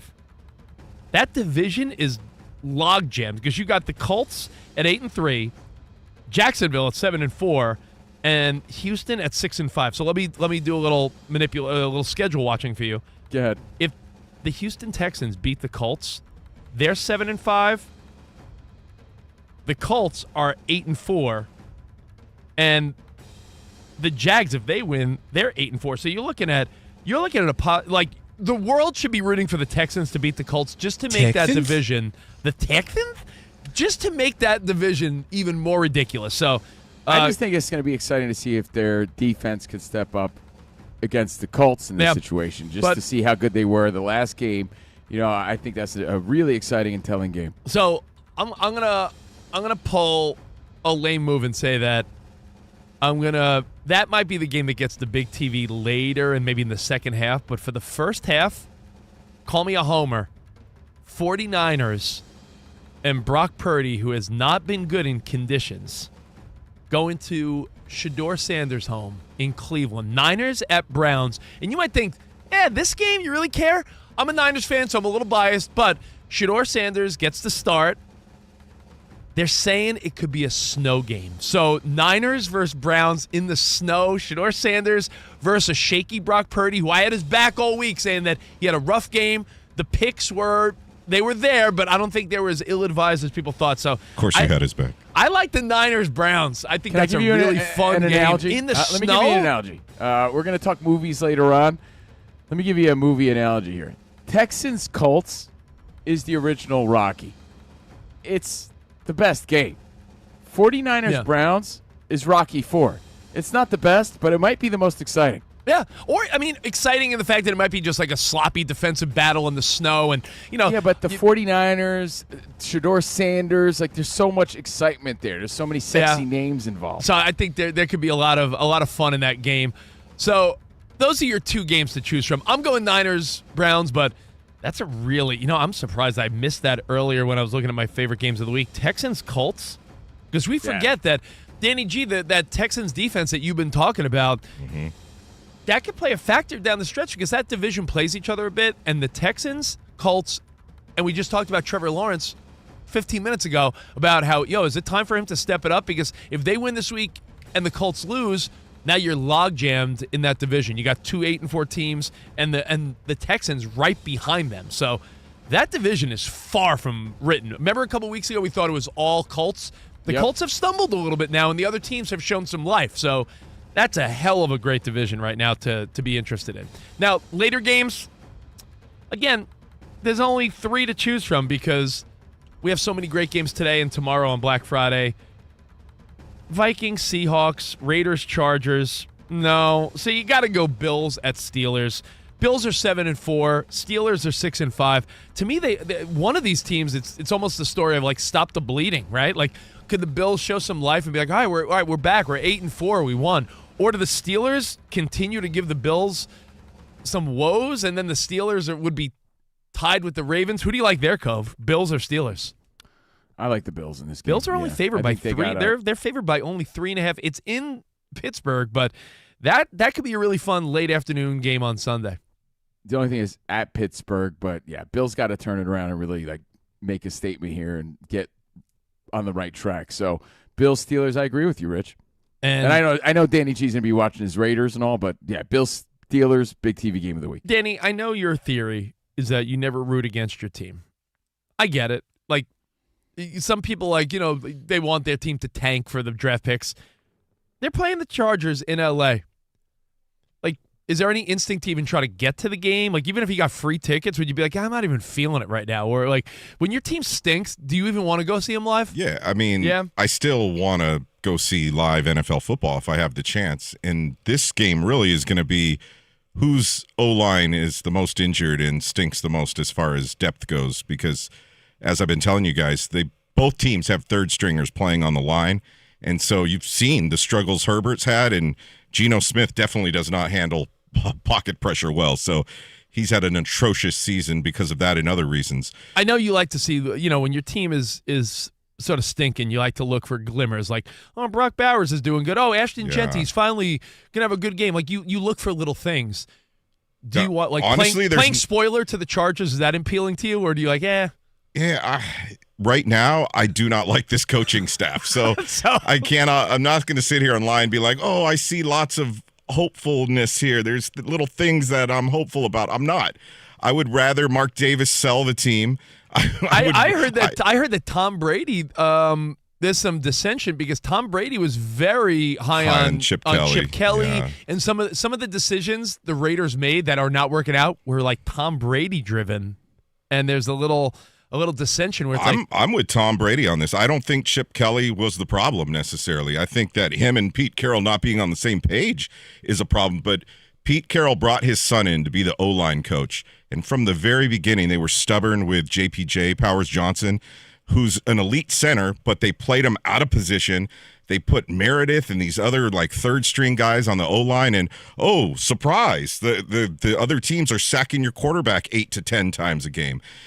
They've made some horrible personnel decisions, and when a coaching staff is doing that and they don't have good schemes, that's when you need to clean house and get a new coaching staff. Well, speaking of your game, Danny G, Raiders, Chargers, that logjam I speak of in the AFC South with the Texans and that defense, the Jags and Trevor Lawrence finally trying to, put together a winning season and make a run, those teams would be quite pleased if the Raiders won, because the Chargers are that 7-4 team that right now, if the season were to end now, they got that wild card spot locked up. But the Chargers at 7-4, after they play your Raiders, they play the Eagles, the Chiefs, the Cowboys, and mark this game down. A couple days after Christmas, it might be one of those flex games. They have Saturday and Sunday games the last couple weeks. Mm-hmm. Texans at Chargers, that could determine who gets a wild card spot. Texans and Chargers. Then the Chargers got to end the season in Denver, and Denver could be fighting for a 1 seed. So unless, old Khakis himself, unless Harbaugh and, that team gets it together, unless all of a sudden Madison Beer starts giving some sweet kisses, then I don't know if that team has it together. I don't know if the Chargers make it, dude. Interesting AFC picture.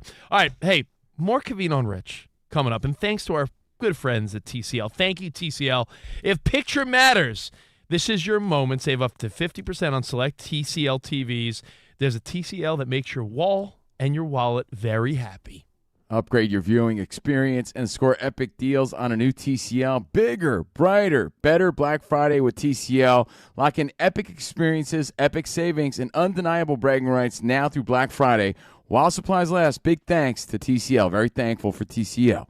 All right, now coming up right here on Covino and Rich, we are going to go old school. Now, when I say old school, Covino said it before. There's movies around the holiday season. Like, a lot of people spend the time with friends and family today and tomorrow, and Covino was like, maybe I'll watch out with my parents. And it's usually a question of, what is a go-to that you could definitely watch with your family without offending anyone? So we want to make a list of what are those go-to movies that will not offend. We'll get to that and a bunch more NFL next, right here, Covino and Rich.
It is the biggest travel week of all time. And I don't say that like joking. Like, they're saying it's the most busy Thanksgiving travel week of all time. And they always say that came back from Thanksgiving, the airport. It was a nightmare. Thanksgiving is the most travel time of the year. And they're saying this year there's going to be more travelers than in the history of the United States. I know that sounds absurd, like to say that, but it's true. Transportation Secretary Sean Duffy. Now, I don't care if you hate this guy, love him. I don't know if he's a Trump guy. Probably you can. I don't care about your politics. This guy released a statement that I almost I can't understand how anyone would not be behind this. He's like, listen, it's going to be a stressful travel time. Why don't we, as a collective society, say please, say thank you to the flight attendants and pilots as you like get on and off the plane.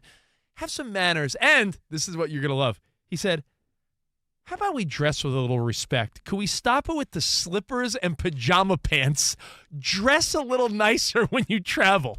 I love it. We're way too, I don't know, comfortable, way too recreational. Bro, I saw pictures. I saw it's pictures. like Seinfeld. He's like, have you seen, I see policemen on pogo sticks. Like, we've gone too far. No, I think there's a sense of, like, pajamas have made the mainstream. Dude, I saw pictures of your daughter's Sweet 16 from this past weekend. Yeah. She's wearing a gown that I'm sure cost you thousands. It's like a quinceañera ballroom gown, yeah. And she's all done up. You're at some sassy, like, country club-looking hall. You're wearing a suit. Some of the teenage boys at her party were wearing, like, sweatpants and a hoodie. I blame the adults, though. Here's why. It all started with Casual Friday, and then we took advantage, and then COVID happened, and then we stopped wearing pants. And we started wearing sweatpants and everything else. I'm not saying we need to be someone from the 1940s where we're wearing fedoras and trench coats everywhere. Why? That's class. No, but what I'm saying is, you don't think there's an in-between. Isaac, Danny G, you guys don't think there's an in-between? Dude. Like, you don't need to wear a suit on the plane, but do you really think we all need to wear flannel pajama pants, take our socks off, and, like, act like we're in our den? It's a little much, no? Yeah, there's a middle ground that's needed when you go out in public. Yeah, you dress comfortably, but you still look like an adult. You can wear still look presentable. Wear a nice pair of joggers if you're going to wear sweats, but like sweats with holes in them and flannel pants. Like I was Sam, you're come on, no? Oh, I'm totally with you. I think this is the whole like super casual flying wardrobe has been an issue for like a quarter century. And I don't know if it's an issue. I'd call it issue in quotation marks. But people have been very casual flying on planes since basically flying became casual. Like there used to be a time where people were served like buffets and banquets on planes, and you would dress to the nines. But isn't there something nice, Sam? Like those were the days. Those were the days. See, they were served cigarettes too. Yes. Yeah, but anytime you watch an old Timey Times video of an old ball game, you do see dudes in their suits and trench coats, coats and fedoras. It was just a classier time. People cared about how they looked and how they presented. And we threw that out the window, and we look like a bunch of slobs. And that's the truth. So I do get behind this, Rich. You look at, like you said, an old game footage of the Yankees, 1927. Whatever little old school footage they have. You're right. Everyone in the crowd has their scorecard and, like, a trench coat and a fedora. You see, here's New York City or downtown Chicago, 1940-something. It's a bunch of dudes wearing suits. Women would put themselves together. I just think, and I'm all for comfort, right? I'm not saying. Yeah, that's what I was going to say, man. Those suits were not comfortable. I remember they can't be. Rich wanting to get my Sunday suit off from church so badly. I hated being dressed like that. We got so in the habit of being so sloppy during COVID. Sloppy, sweatpants, Crocs. It's like, come on, are we adults or are we schoolboys? Dude, I mean, I'm not saying I'm dressed to the nines, but I'm wearing my Travis Matthew jeans. I got a fitted T-shirt on, a hoodie. Like it's just like, presentable. Like There's casual. ways, like be casually presentable. I agree. So I just thought this was funny, being that we're entering the biggest traveling week. It's a shame that he has to remind people to be polite and courteous around Thanksgiving, around the holidays, and to dress like adults. His statement is pretty much just telling a bunch of grown-ups what you would tell kids, right? You know, I want to thank all the affiliates for hanging out with us today. I want to thank the Dan Patrick Show for trusting us to do their show. Always having fun filling in for DP. I just Shout heard out to the Danettes. Just heard Marvin and Fritzy said they don't trust you. Oh, maybe it's you, bro. Seton, either none of them do. Yeah. Well, thank you again for hanging out with us, Covino and Rich. I'd be extra thankful if you checked us out 5 to 7 on the East, Monday through Friday, our regular time. And I'd be super thankful if you checked out our YouTube page. Watch what you hear. Hit the little subscribe button. It's free. Send it to a friend. Covino and Rich FSR. You could chime in live. You could watch the show, Covino and Rich FSR on YouTube. Hey, now live. I'll repeat what Covino just said because it's that important. our YouTube channel. Every day we stream live, and whatever we're talking about, our video guy Spot's putting up pictures and videos. It's like a TV show. So why not give it a shot? It's free. It would mean a lot to us. Thank you, DP Nation. At Covino and Rich FSR on YouTube. I'd be forever thankful. Thank you, guys. I really would. Live from the Fox Sports Radio studios. And after the show, the DP podcast goes up. So if you miss any of the show, any of the shows ever, just search Covino and Rich wherever you get your podcast. Follow, rate, and review. 5 stars. And now it's time. We do this every week on our show, Covino and Rich. We throw it back, but we get you involved, okay? So now is your chance to say what's up. Maybe you're driving to grandma's house. You're on the road. If you have to work today, man, I'm sorry to hear that, but give us a call now at 877-99 on Fox. It's something we call old school when 50 hits. There's a surge. Yeah! What we gonna do right here is go back. Back into time. Throwing it back for a Thursday. Old school when 50 hits. At 50 after. CNR give you the time capsule topic, and we reminisce together. Yeah! Oh, yeah, buddy. Now it's a Stranger Things weekend. Stranger Things buzzing. Wicked weekend. Everyone's talking about Wicked and what movies are we going to see. But, look, families are getting together, and when families are getting together, it's mixed company. You got Uncle Fred. You got Aunt Nancy. You got all these little rugrats, right? All your nieces and nephews running around. And when that tryptophan starts kicking in and football's over, hey, what are we watching? What are we doing? So if you're not meeting out with friends and family or friends later on, you might have to sit there in the living room and agree on something. So what you're saying is you want to agree on family-friendly movies. It has to be, dude, because if you have a mom like mine, right? A mom like mine, she's so easily offended. She's offended by the everything. Slightest sexual reference, profanity, that you name it. She's so offended because she gets like real embarrassed if her grandkids are around or even amongst her children who are adults. Meanwhile, my mom has 5 kids, so she can't be that much of a prude. What offends her more, sex scenes or violence? Dude, my mom covered my eyes until I moved out of the house. So I would say... And you were 27. Yeah, I would say any sort of sexual reference or nudity, oh my goodness. And all the unnecessary junk shots in today's movies, my mom has... She doesn't want to watch movies. She's like fierce for her life. Your mom only wants to watch a movie if like Clark Gable's in it. Yeah, she's a very like old school classic film sort of movie buff. My mom hates all that stuff. Your mom prefers movies that are in black and white. So That's this is where we classy. get you involved. Yeah, she's class. She got class. Rich. What are you trying to say? So 877-99 on Fox. Movies you endorse that are guaranteed to not offend everybody, but that don't suck either, right? Like, who wants to watch a suck-ass movie? So, and it doesn't even have to be movies because I'm getting the feedback, Rich. We're streaming live, Covino and Rich FSR. Becker Scott. What up, Becker? Becker hit us up. Says, yo, man, I watched Nate Bargatze stand-up with my family members recently of all different generations. Comedy works for all. So if you find that right guy, too, it could be that right comedy stand-up routine. What comes to mind?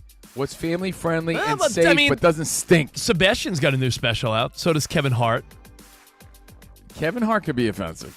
As much as I like, look, again, not to you and I. But like your mom's that much of a prude? There's kids. Are kids not a factor here? It's the holidays. They're not. I let if my kids hear a couple curse words, that's on you. That means that's bad parenting as far as I'm concerned. When I was a kid, you didn't think my dad was watching Bachelor Party? Just because your goofy dad did it doesn't make it right. And I love your dad. You don't think they're the greatest gauge? Your dad. When I was a kid, that's why you're a major pervert. When I was a kid, my dad was watching Dice Clay, and I'm like, what does that mean? That's not okay, you bonehead.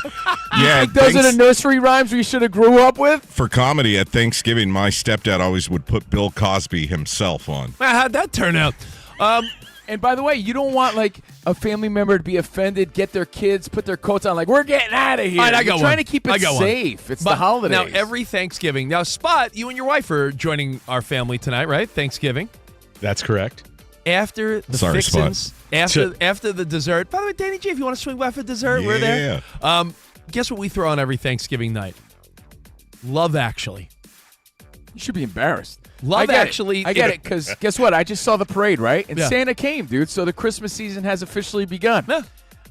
So holiday movies. You know how are a that movie thing? starts? You know how that movie starts? The opening scene of Love Actually says 5 weeks till Christmas. Oh, you know what? And nothing says Happy Holidays and Merry Christmas like a porn scene in your Christmas movie. So Love Actually should not be in this conversation. Love Actually should be in the trash. That movie's trash. That's a family Trash? movie. There's a porn scene in that movie. It's like a little tiny part where there's like a couple that are porn stand-ins. Well, great. I hope your 8-year-old daughter really loves that part. All right. Your choices. What are those family-friendly movies the whole fam could watch tonight? We'll take your feedback next.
It's Covino and Rich on Fox Sports Radio. Are you ready? Yes! We talk about pop culture, we talk about sports, we talk about life. It's a friendship on the radio. When you talk about the best athlete in the world, you're probably thinking Jim Thorpe, right? I'm thinking joking. Bo Jackson. I'd have to throw myself at the age of 12 into the conversation. You are the home run champion. When you find the commonality between sports and life, those analogies and conversations are the best. You were dating some girl, and you were like, hey, babe, let's watch The Sixth Sense. Her mom walked in. Can you believe he was dead the whole time? I wanted to get up. Well, slow down, Dana White. I don't want to say It's never boring. If the Chiefs win, Sorry, Patrick Mahomes here. What do you mean by if the Chiefs win? Our friendship is real. It's authentic. You can't fake the funk. we're the type of guys you'd want to hang out with at a sports bar. Best way to pick someone up at a bar? Yeah. Go up to a cute girl and say, oh, look at that bozo over there. And I'll point to you. We could make fun of each other, poke each other a little bit. I call him Blubber Lips, Rich Davis, because he never stops talking. He thinks he's the Mexican Fonz. Yeah. At any point, he's wearing a chain. You have a chain on? Always. Of course he has a chain on. That's like asking me if I'm wearing cologne right now. Of course I am. We take a lot of pride in being inclusive and interactive on our show. Just the more the merrier. Josh, Covino thinks that every man should own a leather jacket. I only wear vegan leather. Can you believe this guy? I can't believe this guy.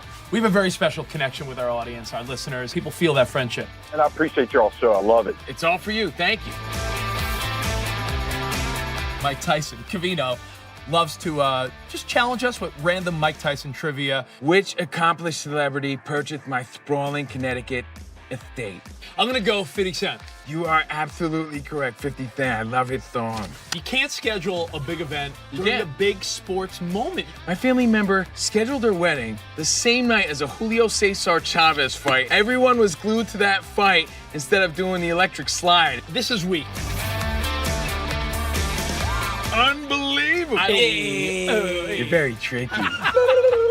America, you got sports, you got fun, you got us. Covino and Rich. We're crushing it.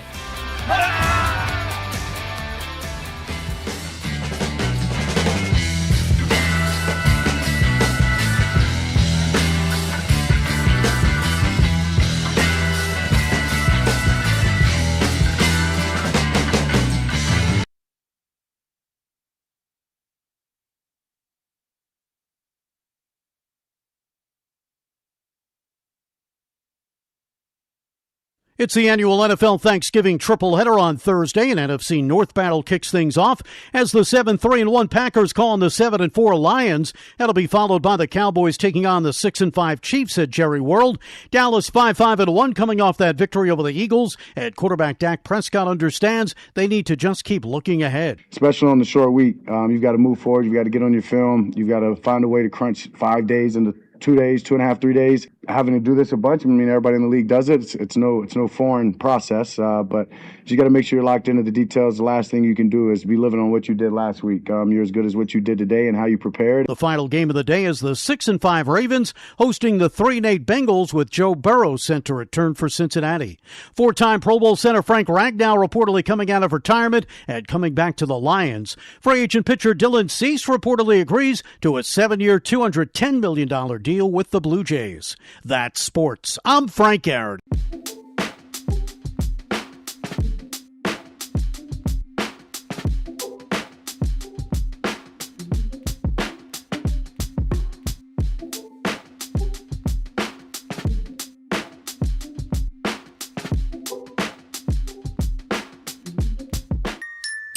DP. Dan Patrick. Welcome to the Dan Patrick Show. We are the most unathletically decorated show in radio history, I think. America's most revered sports talk show. Respect the position that you have. But today, Dan Patrick and the 4 Danettes are not here. So sitting in for Dan Patrick and hosting the Dan Patrick Show, here's Steve Covino and Rich Davis. Oh, happy Turkey Day, buddies. What's up, Covino Rich? Ho, ho, ho. Yeah, Shout out to the hose. You got all the fixins? Got all the fixes. The smell of the fixes in the air. Always happy to be here in for Dan Patrick. We're live from the Fox Sports Radio studio. CNR, Covino and Rich on FSR. And you can watch the show at youtube.com/@Covino and Rich FSR. Buddy Spot makes it a TV show. He's on the videos. Covino and Rich FSR. And speaking of TV shows, speaking of movies, that's what we're getting into now. Family-friendly things you could watch after the game. You've already denied Love Actually. You make it seem like it's smut. Why do you always try to jam that trash movie into the conversation? That movie sucks. It's a holiday classic. It's number one on my list. Holiday classic. It's the weakest movie, and there's a porn storyline. Yeah, it's rated NC-17, right? How does that apply in this specific conversation? Like, we're not even talking like, hey, what's your favorite holiday movie? We're saying family friendly, and you still have to bring this trashy movie into the conversation. I think that movie stinks. Number one. Phenomenal Number movie. two, how do you explain to the kids in the family that they're making porn in the movie? How do you do that? Please tell me. No, do it. Just cover their eyes for 5 seconds. That's fine, No. but you think that's family friendly? You think your Aunt Sharon is like cool with this, like watching this together as a family? It's weird. That's the opposite of family friendly.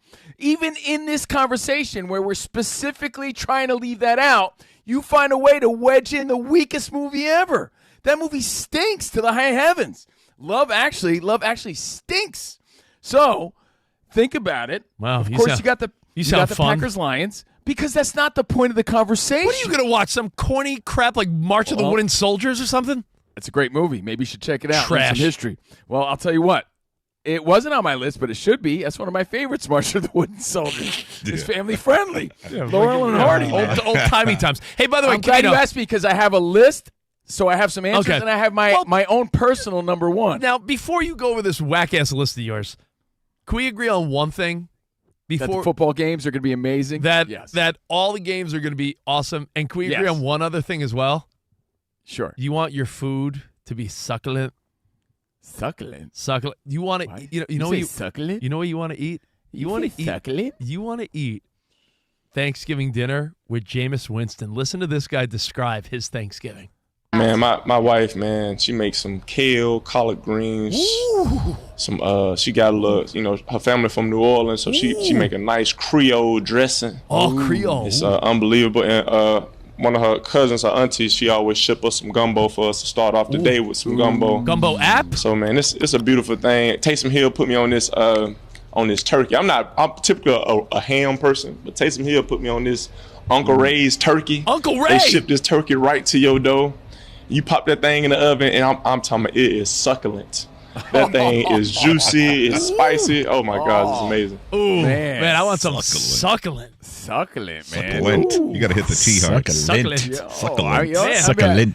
When I have mom's turkey later, I'm like, Mom, this is succulent. You know what I thought was the coolest part of that? Like, He's so fun to listen to. He's like the greatest personality in football. And last week we made the point on our afternoon show that, like, if you're gonna lose with Jameis Winston, because he just seems like such a great dude. I took out of that not only does he have a succulent Thanksgiving dinner, Taysom Hill, just the guy he met along the way when he was in New Orleans. Here's a guy that turned him onto a turkey, and he gives him props. Like, I don't know, Jameis Winston just seems like a dude you want to hang with, huh? He's great. No, I love it. I love everything he said. It got me excited. Right, so when you're done with succulent turkey, what are you watching? When you're done watching? Succulent turkey, when you're done Packers, Lions, Chiefs, Cowboys, Bengals, Ravens, what are the family-friendly, safe movies for all? He's talking about his aunties. You think his auntie wants to sit through a sex scene in Love Actually? That's awkward. Danny G, didn't your wife also just hit you up about this recently? She did, yeah. The other night she mentioned her mom was going to be around on Friday, and she's like, what movie can we put on that will entertain everyone but it's okay with everyone? Normally we go with Home Alone right off the bat during the holiday season. Oh, did you see that great story in the news yesterday? Yeah, I sent it to you. Yeah. There's a story that's been floating around, thank you, Danny, where Kevin McAllister, Macaulay Culkin's kids, love Home Alone, but they've yet to connect the dots that's Dad. Well, they said that looks like him, but they haven't really figured it out yet. Yeah. Because they've seen pictures of Dad when he was younger, but they don't know that. And they tell him, you look like Kevin from Home Alone, but he still is like, yeah, I guess I do. His kids love Home Alone, but don't realize Dad is Kevin. It's so funny. Yeah, really funny stuff. And then, Rich, one that will make all of us, like, grateful for what we have with our families. We play this every holiday season. It's underrated. The Family Man.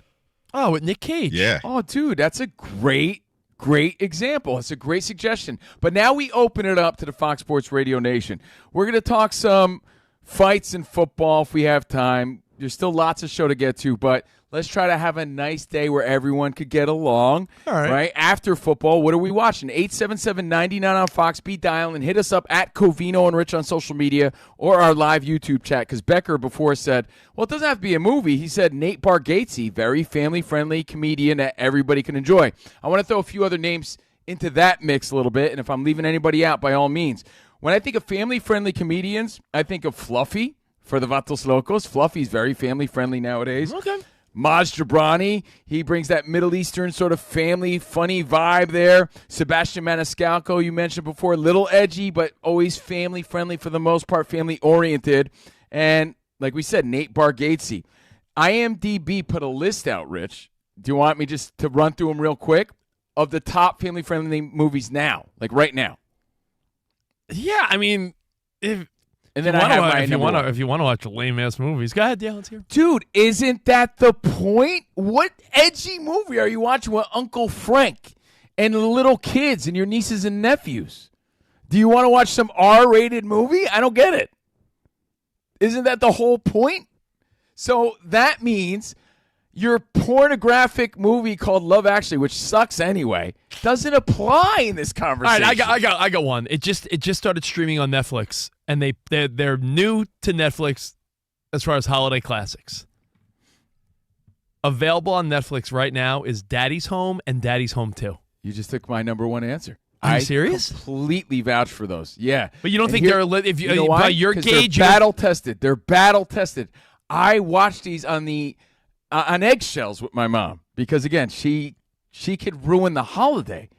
Meaning, if we put something on and let's say there's a booby scene or there's a curse word or like something of vulgarity. But your mom's okay with Daddy's Home, huh? Okay. She loved it. So I will say that is my personal number one right now because the Christmas season has begun. Like I said, I saw Santa Claus at the Thanksgiving Day parade. I'm sorry I took your number one answer. I thought that would be a little too much for the Covino conservative household. Battle tested. So I was sort of on eggshells, like I said, and my mom loved it. That's Will Ferrell, Mark Wahlberg, John Cena, John Lithgow. Like, it hits every pocket of every generation of fun and funny. Daddy's Home might be the most underrated. It didn't make this IMDb list, but I think it might be my personal number one. And how many are there? 3? Number 1 or 2, right? Yeah, 2 or 2. 3. That might be my number 1 and 2 answer because they're so funny and underrated, and they're not played out, and they're really good. If you haven't seen the Daddy's Homes, they're great. But according to IMDb, as far as family friendly, I'm not saying I agree with these. I'm just saying I'm throwing it out there because this is what they're saying. Coming in at number 10, Elf, undeniable, right? Yeah. Elf, come on. You know, I recently saw Will Ferrell, who we've had on the show. Will's a great guy. You know, they gave him a script for Elf 2, and he said it was going to be like the biggest payday of his career, but he's like, he just said nah. And he's made some movies that are a little questionable, but he said he just wanted to leave Elf alone. The script wasn't strong enough, and he's like, yeah, I just didn't feel right doing it. So yeah, it's actually refreshing. Like leave the classic and let it be. Yeah, they said, listen, big money, and he's don't worry, somebody will ruin it down the line, Rich. Now again, I don't agree with these because a lot of these are too kiddie, too cartoony. But Zootopia is number 9 according to IMDb. Rich, one of your kids' favorite movies is on the list. K-pop Demon Hunters. They made the Thanksgiving Day parade today. And maybe like there's a curiosity from adults. Stinks. Like, I don't know why it's so popular. The movie, the soundtrack, the kids love the music. The music is really catchy, but the movie itself stinks. If you're a mom, I've never seen it. If you live in the mom or dad life, like I am, I have an 8-year-old and a 5-year-old. I think the movie sucks. The music, however, the music. I'm curious though. The music, Golden and Soda Pop, and all those—they're all catchy songs. But the movie itself, you would turn it off in 10 minutes. Coming in at number 7, Spider Harrison. Danny G said it, Home Alone, 1990 classic, family friendly, great movie. You know, and there's a debate in itself that the second one's better, right? Yeah, that's like my hot take that I feel like no one really agrees with me on. I love Lost in New York. I just think there's such a good feeling. The weird bird lady in the park. Just New York, sort of like a character in the movie. I think that makes that one creepy. Yeah, I like it. I like it. That's funny. Yeah, Christmas movies are going to be a go-to because it's Thanksgiving. It starts now. You're allowed to. You don't judge anyone at this point. From this day on, you could decorate and no one's going to judge you. No, so I think they totally apply to this conversation, and that's why I find it odd. You think Love Actually is even a Christmas movie? It's the weakest movie. Freakier Friday makes the list at number 6. It's new. People remember the old one. Maybe that's when you could rally around with the family. Moana, the live action at number 5. I don't know about that. In Your Dreams, never heard of it, at number 4. Zootopia 2 at number 3. The Family Plan 2, never heard of it. And Wicked for Good. Maybe you go to the theater and enjoy that. Maybe you do that as a family. I'm actually doing that tomorrow with the family. So that's what IMDb is saying. But, Rich, you already said my number 1. Daddy's Home, I think, is the sleeper here that you got to check out if you haven't. Yeah, I think as much as you want to be family friendly, I think this is the day you push it. Kids have to accept you wanting to watch what you want to watch. It's where they get a little taste of like, ooh. You mean the full day of football wasn't enough? No, Yeah, we're talking when football's over. I feel like I don't want to cave to my kids every day of my life. It's not even the kids. What about grandma's there or something, right? Like, I mean, that's what I'm saying. This is mixed company. Yeah, my family is not prudes like yours. But guess what? Not every family is like your family. I think not every family is like yours.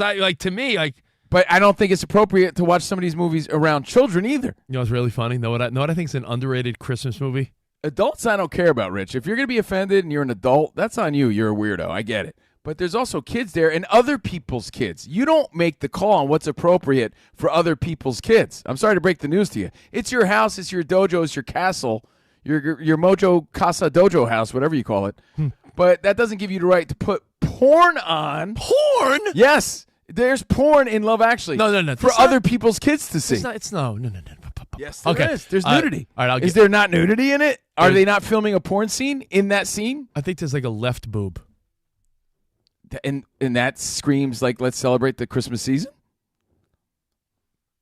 Do you want to put tinsel on it? Sounds festive.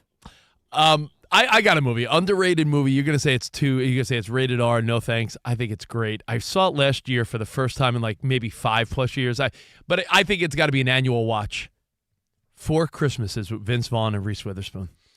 See, now this is funny because there's a part of me like, yeah, that's a good movie. But now I'm thinking like, is there a scene? See, that's the thing. You don't want to get caught off guard, right? Because you're thinking, yeah, that's safe. But is it? And then all of a sudden, like, you're watching with your mom and there's like a weird sexual scene. Yeah, I know what you're that's saying. I mean. Okay. So is there a scene in that movie that I'm not thinking of and forgetting that could really, start an argument and make things uncomfortable? Let's say hi to John in Maine. What's up, John, Maine? Hey, guys. Happy Thanksgiving. Back at you, man. Thanks for chiming in. What's up? Miracle. It shows the guys after they have their meal and stuff, they go out and play hockey, but when I was a kid, it was always, go out and play football, but it's family friendly. It's got everything, sports, winning. You know how I know? Because it's on Disney Plus too, right? So you could stream that. If it's on Disney Plus, there's a good chance it's family friendly. And there's a lot of those Mighty Ducks movies. All right, too. I'll give you one. Mighty Ducks, which Covino has never seen. I've never seen I'll it. give you one that was a sleeper because I had not watched it when I was a kid, but my kids love it. I think because it is football, it's Thanksgiving. You love Ed O'Neill. You love Rick Moranis. If you want to go old school with the kiddos, if your kids have never seen Little Giants. You've been buzzing about this ever since you've seen it. I've never seen it. Because I missed it as a kid. And yeah, maybe that sounds like a good one and appropriate for today. Right? And I get it. You're an adult. You want to watch what you want to watch. But today you got family over. That's what makes it different.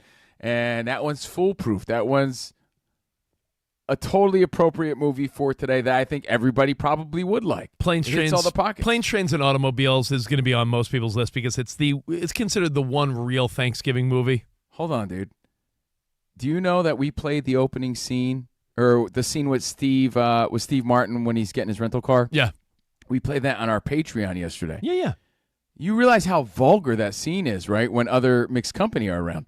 My mom was so offended by that. Hold on. Your mom was offended by Steve Martin saying the F word. My nieces and nephews were in the room. They're little kids, dude. And they're watching our show when we played that clip.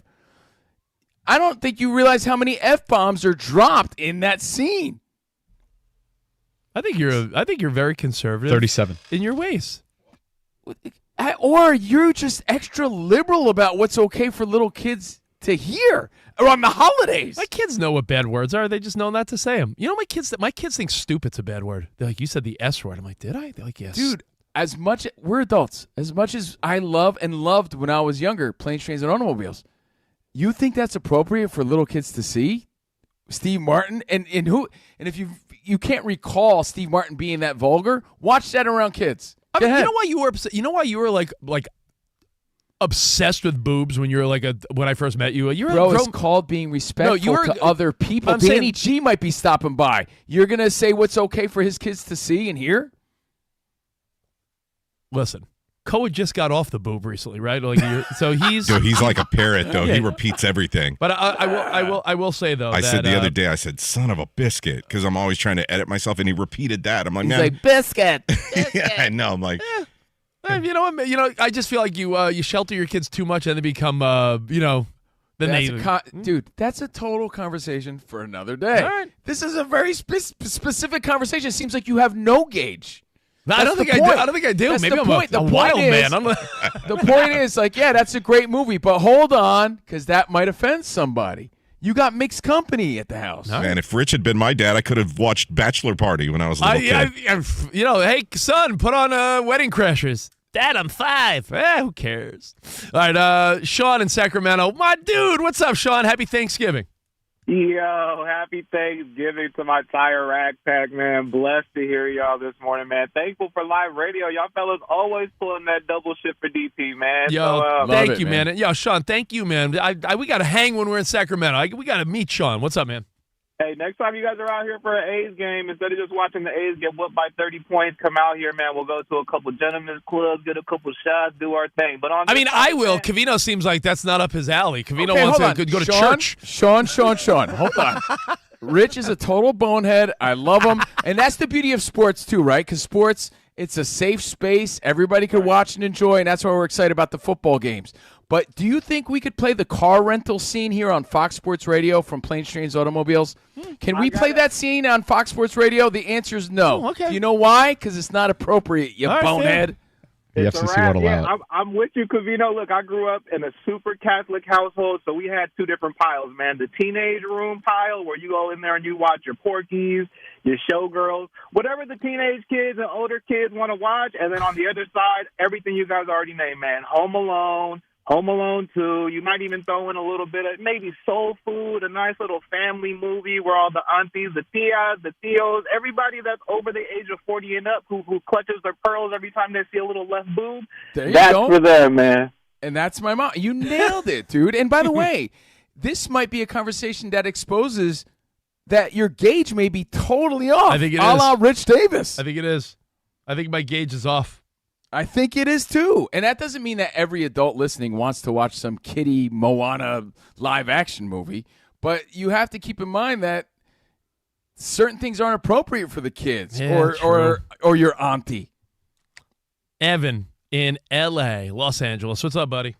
Hey, happy Thanksgiving, guys. Back at you, man. What's up? I want to say Love Actually sucks. So boring. You guys, why don't you and Covino go? Sucks. No, I can't think of things that suck I fall worse. asleep halfway through every time I try to watch it. Oh, you and Covino. Well, no, Covino needs to lighten up, because a little side boob. I grew up with Fast Times, Bridgemount High, and watching all this in Rosarito. Dude, you think I care? I don't care. We worked for Maxim Radio. We were Maxim guys. We were not. I watched Bachelor Party for Danny when I was 8 years old. Yeah, that's funny. But my go-to Christmas movie is Christmas Vacation, or holiday movies. National Lampoon's Christmas Vacation. It's a classic. Yeah. Classic. I mean, the Clark Griswold flipping out about the Jelly of the Month Club. I mean, are you going to cover your ears on that one or what? It could make some people uncomfortable, dude. But no, me personally, bro, no, not at all. Boobs are A-okay for this guy.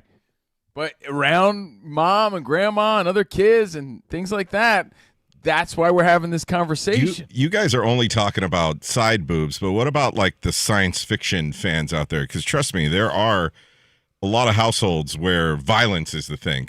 Violence, yeah. My stepdad would try to play Predator and movies like that because he loved those kind of movies. Right. And my mom would always be like, that can't be on when there's kids running around the house. I think, I'll be honest, I think violence bothers me in front of my kids more than vulgarity and dirtiness, to be honest. I can see that. I'll be honest, a sex scene and my kids will be embarrassed and cover their eyes. One of the jokes my wife and I has will be like, "Hey kids," when they look over, my wife and I give each other a quick kiss, and they're like, "Ew!" I think your kids will cover their eyes and feel embarrassed. Violence. When I remember taking my kids to Minecraft this year, and I felt Minecraft was a little violent. And I'm no prude with that stuff, but I'm like, this is pretty violent. Meanwhile, people were saying there was a sex scene in Wicked. I didn't even notice what they're talking about. So I guess everyone's got their own gauge, right? Right. So we'll wrap it up with your feedback and phone calls, family-friendly or appropriate movies to watch after your football. It's Thanksgiving time, so a lot of holiday movies, maybe sports-related movies, maybe some Disney type of movie. But, we don't want to Disney it up too much. Your thoughts, 877-99 on Fox. Covino and Rich in for DP. And, of course, we still got to talk, if we have time, Rich, something that Jim Well Pacquiao said about his dad. Okay, so there's a Pacquiao story. I know you wanted to touch on Anthony Davis. Is it a revenge game? Oof, yeah, you know what? We have lots to get to. There's a big NBA game on Black Friday that I think we should all be talking about a little bit. So we'll talk a little NBA. And let's see how smart you guys are. Let's go over our picks for Thursday and Friday. 4 games, 4 really good games today and tomorrow. What do you think's going to happen? Let's parlay it up. We'll do that all coming up. CNR in for Dan Patrick right here, Fox Sports Radio.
What's the show without a Brady mention? I mean, TB12, he's the man. Can't deny it. But he pulled a move that I'm torn on. This is a Pet Sematary I move. feel like while we talk about it, I'm going to work out how I really feel because I've found myself going back and forth on this one because I have a dog. You have a dog. Danny, you guys got a pet? Yeah, a cat and a dog. Hey, yo, Derek, Mookie with Mookie. Mookie Betts, he's my dog. Hey, Derek. Thanks, Poppy. Hey, my dog, you my dog. I was saying, you got a pet? I feel like you got a ferret. Do you have a We ferret? talked about this. He shares a custody of a pet with his ex. I have a remember? rent-a-doggy, but I would very much like to keep him around forever. We all love our pets. If you're a pet owner, of course you love your pet. In fact, my dog is very old and unfortunately will not be around for much longer, and I know that. Will Smith is my dog. So I just It know breaks my heart because I know your dog so well. Yeah, and it's like... And I love her. It's a bummer. I have a 12-and-a-half-year-old French bulldog. That's the equivalent of a 100-year-old person. So I know that my wife and I say, come on, let's get one more Christmas. Like, it's an old dog. She still plays, though. She was playing with her toys when I was over at your house. She loves life still. She also fell off the couch and almost died. Yeah, she fell off the couch and almost... elderly related, yeah. Like an old person falling. We just had a friend, one of the kids at school, their best friend, lost their dog last week. And when you realize your dog is not going to be around forever, do you pull the Tom Brady if you have the money? I looked this up. They're saying this is like a $50,000 to $100,000 starting point. Well, you know what I'm not buying here? If you listen closely to Isaac Lowenkron's news alert, his news update, which you never do, Rich, because you're too busy babbling yourself, he said something along the lines of Tom Brady paid $100,000 to clone his dog, but he's partners in this company, this biotech lab facility. And he doesn't exactly have a great track record when it comes to investments, FTX crypto. Yeah, but if you're a partner in this company, you really think he paid $100,000? He didn't get the company discount, or is this just good promo? If you're part of this company, you're not saying, hey, Tom, we'll do it for free. Just tell everybody about it. Tom Brady paid diddly squat to get this done, and you heard it from me. There's no way he paid $100,000. That way, like, any pet lover's like, wait a minute, Tom Brady did what? That's just what it costs, and they want everyone to know. If you How can want I done, do it? This is how much it costs. Well, even Tom Brady paid. He's in the company. He paid nothing. Well, I'll tell you what, towards the end of a dog's life, the vet bills might as well add up to that. So let me ask you, would you clone your pet? Covino, you've never really been that much of a pet lover, and then you got your dog Theo. Every day when you're sitting there watching the Yankees game or Love is Blind or whatever dumb stuff you're watching, your dog's sitting there with you. That's right. You told me it's the first pet you've actually really appreciated. It's my dog. Well, I do have a dog, and I guarantee you my girlfriend would want to clone him. She loves him that much. And don't you think that part of the enjoyment of loving animals and having a lot of pets is they all have their own, personalities. Right. Why would you want the next pet to be so much like the last pet you had? I get it because you love that dog so much. Yeah, I'm but wouldn't it be maybe creepy if it's just kind of like your last dog? But here's my question. Isn't there something beautiful about having a pet? And as the old saying goes, they're just a little part of your life, but you're their whole life, which is really sentimental and corny and loving when you think about it, right? Like you're their whole life, but they are just a fun little chapter of yours. Your dog lives 10, 12, 15 years. Isn't there something to be said about that's a beautiful chapter that you close the book on and then you get a different puppy? And, remember when we had a little poodle? Now we got a golden retriever. Now we got a French bulldog. You may have multiple pets throughout your life. To carbon copy your pet just seems like you're living in the past. Like there's a party that's like, time to move on, And weirdo. where does this stop? Yeah, if I they're made up able my to mind. do this, are you going to clone grandma just because you loved her? Like, where does this go? And she may not come back as grandma. She'd have to live the exact life that your grandma Dude, lived. She'd just be a carbon copy with a different personality. Told you, I would find my way once we talked about it. Now, it's like, we always say you watch a fight, you don't know who you're rooting for, then the minute the fight starts, you realize who you're rooting for. I was like, that's sort of cool. The more I'm thinking about it, chapters of life, who your neighbors are, what apartment or house you lived in, what job you had, what car you drive. That would be like saying, I'm going to have the same exact car, same color, same model over and over and over and over and every time your lease is up or every 5 to 10 years, I'm going to get the same exact car. You have to mix up life.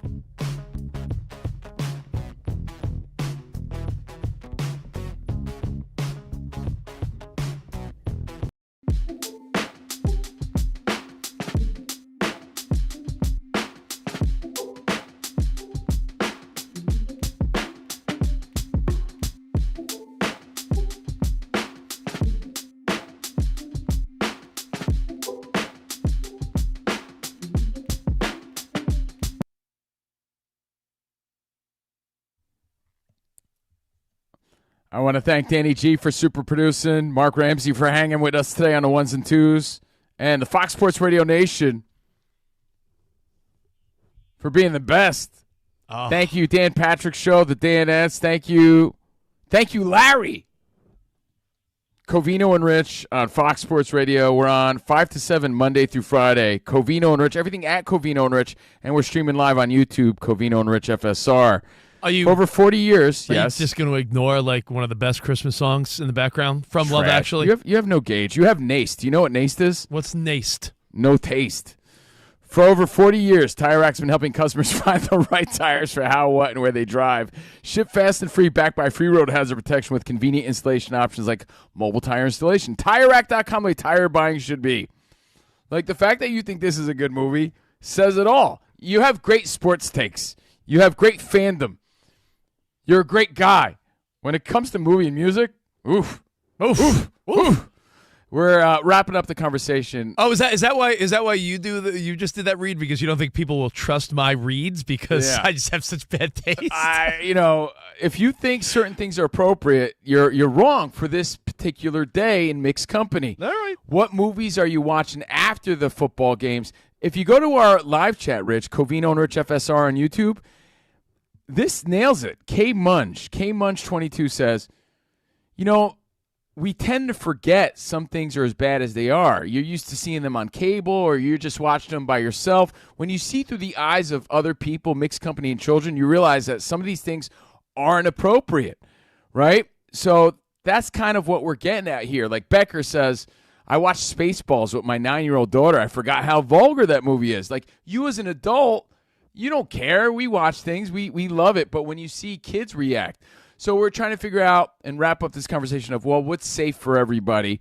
I get Willamina Kreider Green says, how about Nightmare Before Christmas? There you go. Like, now you're on the right page.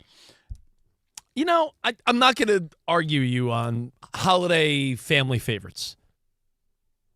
But every movie that's old school is going to feel a little inappropriate, right? It's going to. A great example, I watched Goonies with the kids. I forgot that the movie starts with one of the Fratellis fake hanging himself. I'm like, oh! And then, they drop the statue and the penis breaks off. Like, there's little parts of even Goonies where I'm like, oh, hey, it's going to happen, dude. Your kids, you can't cover their eyes for everything. True. Agreed, but you can try your best to avoid these uncomfortable situations. Enjoy your because you want to have an Thanksgiving. you want to have a smooth day. You don't want your aunt grabbing her purse and storming out the house with her kids because you decided to put, Lisa says, Borat. She said one time her drunk uncles put Borat on and thought it was appropriate for the family. It's not. All right, it's not. Say hi to Diane in Kansas and we'll move on. We'll talk some more NFL. And, of course, big NBA game tomorrow I know we got to talk about. So, Diane, what's up, buddy? Hey guys, happy Thanksgiving. Back at you. Hey. And I gotta throw a Go Pack in here just for 2 cents. Okay, so Go Pack Go. It's gonna be a good game. Go, that's right. When I was a grandkid, this is my viewpoint. We're talking way old school. White Christmas. You guys even know that movie? Sounds racist. I do, but Rich doesn't. Rich doesn't like any old school movies at all. I like It's a Wonderful Life is the only old school movie that I've acknowledged. But you know what, Diane? That's on me. I can't get past the old school stuff. But Covino and his mom will certainly love to watch White Christmas together, I bet. Not necessarily me. Yeah, I'm just trying to not have any family fights. Rich, you can't get past black and white films. We've talked about this before. Can't. I don't know. There's too much storyline. It's a film. It's not a movie. It doesn't move fast enough. Bro, there's 4 movies that are made before 1980 that I acknowledge. Rocky, The Godfather, Jaws, and Star Wars, I guess, right? There's before what? And by the way, those are all fun movies you can watch today if you want. Yeah, but I'm just saying minus The Godfather. Yeah, but I'm saying I don't the old school movies other than It's a Wonderful Life. I feel like any old when you say something like Miracle on 34th Street, I'm like, it's a miracle if I could stay awake watching that. All right. Well, hey, guys, we did our best to give you some ideas. You could chime in at Covino and Rich anytime on social media. We appreciate it. And believe me, I'm not trying to sound like like Mrs. Grundy. I'm not trying to be a prude here. It's a holiday, and it's mixed company, and we're trying to have a great day. Now, yes, there's some great football, but Rich, Black Friday game. Of course, there's a great football game tomorrow too, but you realize that on Amazon, Mavs at the Lakers, dude. Ooh. Mavs at the Lakers, and I believe AD says, you know what game I want to play. Is this guy big dreaming or what? Is AD ever going to live up to his half of the bargain of the trade here? This kind of tells you everything you need to know. They're not sure if he's healthy enough to go. So, I mean, that's been the rap on this guy his entire career so far. I was going to say, yeah, that's his narrative. Like his narrative. I'll answer the question. Everything about AD in that statement, Covino, though, Danny's right. It defines him. It's like he wants to go, but he just can't. You know, like he just. And he may go, but he's not going to be 100%. Yeah. Yeah, look, do we like AD? Do we root for him? Did we feel like he got hosed with that trade out of nowhere? Absolutely. Like, I love the guy. I think he's great. But when you compare him at 32 and Luka at 26, it's just the biggest night and day comparison, especially the way Luka got slim and trim and the way he's playing with the Lakers. There's no chance ever that AD lives up to this part of the trade, to this part of the bargain, because his 32, he might as well be 62, the health-wise, and the way he's playing. So absolutely not. You know what's ironic is that what was the narrative on Luka when he was dealt? He was fat and out of shape. Yes. Yeah. Now there's stories coming out from somebody inside the Lakers organization saying that they were down on Anthony Davis, not only for the comments he made publicly about how the team needed to get a true center so that he could move away permanently from that position. But they said the last couple of seasons he was with the Lakers, he was not working as hard. He wasn't the first and last into the training facility any longer, that he was just kind of flying by and that he was out of shape, basically. So why did Nico Harrison and the Mavs trade one problem for another? I mean, look at the Mavs. I mean, Nico Harrison, later to you. I mean, he paid the price, lost his gig. Mavericks are the second worst team. I know it's early. They're 5-14. They'd have to go on a 10-game run to be over 500. I just wonder if Anthony Davis ever wins there. I mean, he's not young, but he's not old. Like he's in that pocket where it's like he still might have another. But he's unhealthy, so the 32 feels older than it should. Feels like he feels like an older 32. He feels like he's got the wear and tear. He feels like an older wide receiver or running back where he's not that old, but he's old. So we got you hyped for today. Let's just get you hyped real quick about tomorrow. Of course, Bears, Eagles. We talked about that. That's going to be great. But there's the only hype for tomorrow though is if Anthony Davis plays and he plays well and it's a game. You want to see Cooper Flagg, and of course, the Mavs fans some of them will travel to LA wearing their Mavs Luka jersey. We've seen that. Yeah. Even at Laker home games, in other road games, which is crazy. But it's interesting with Anthony Davis because when I say they traded one problem for another, what they said they thought was a problem, which actually wasn't. Maybe Luka did need a little kick in the butt, like you saw from Redick, to get in better shape over the offseason. But you're telling me that nobody in the Mavs organization could do that in a productive way with Luka? I guess not. Maybe that's why Nico lost his job, too. I mean, it's clearly a bad move. But they're trying to market this as some sort of like revenge game. And you're right. It's not if he doesn't play. And is it really? Like, are they even going to compete with the Lakers tomorrow, Danny G? I don't think so. I mean, at the Lakers are hosting. In L.A.? No. I think the Lakers are going to dominate this game, especially if AD's not playing. What do you think the Vegas line is on the game? Let me check. Friday, Black Friday. Lakers by 5 or 6, maybe. Wow, I thought it would be more than that. Lakers by 10.5. Wow. Okay. A double-digit point spread, part of your NBA Cup group play.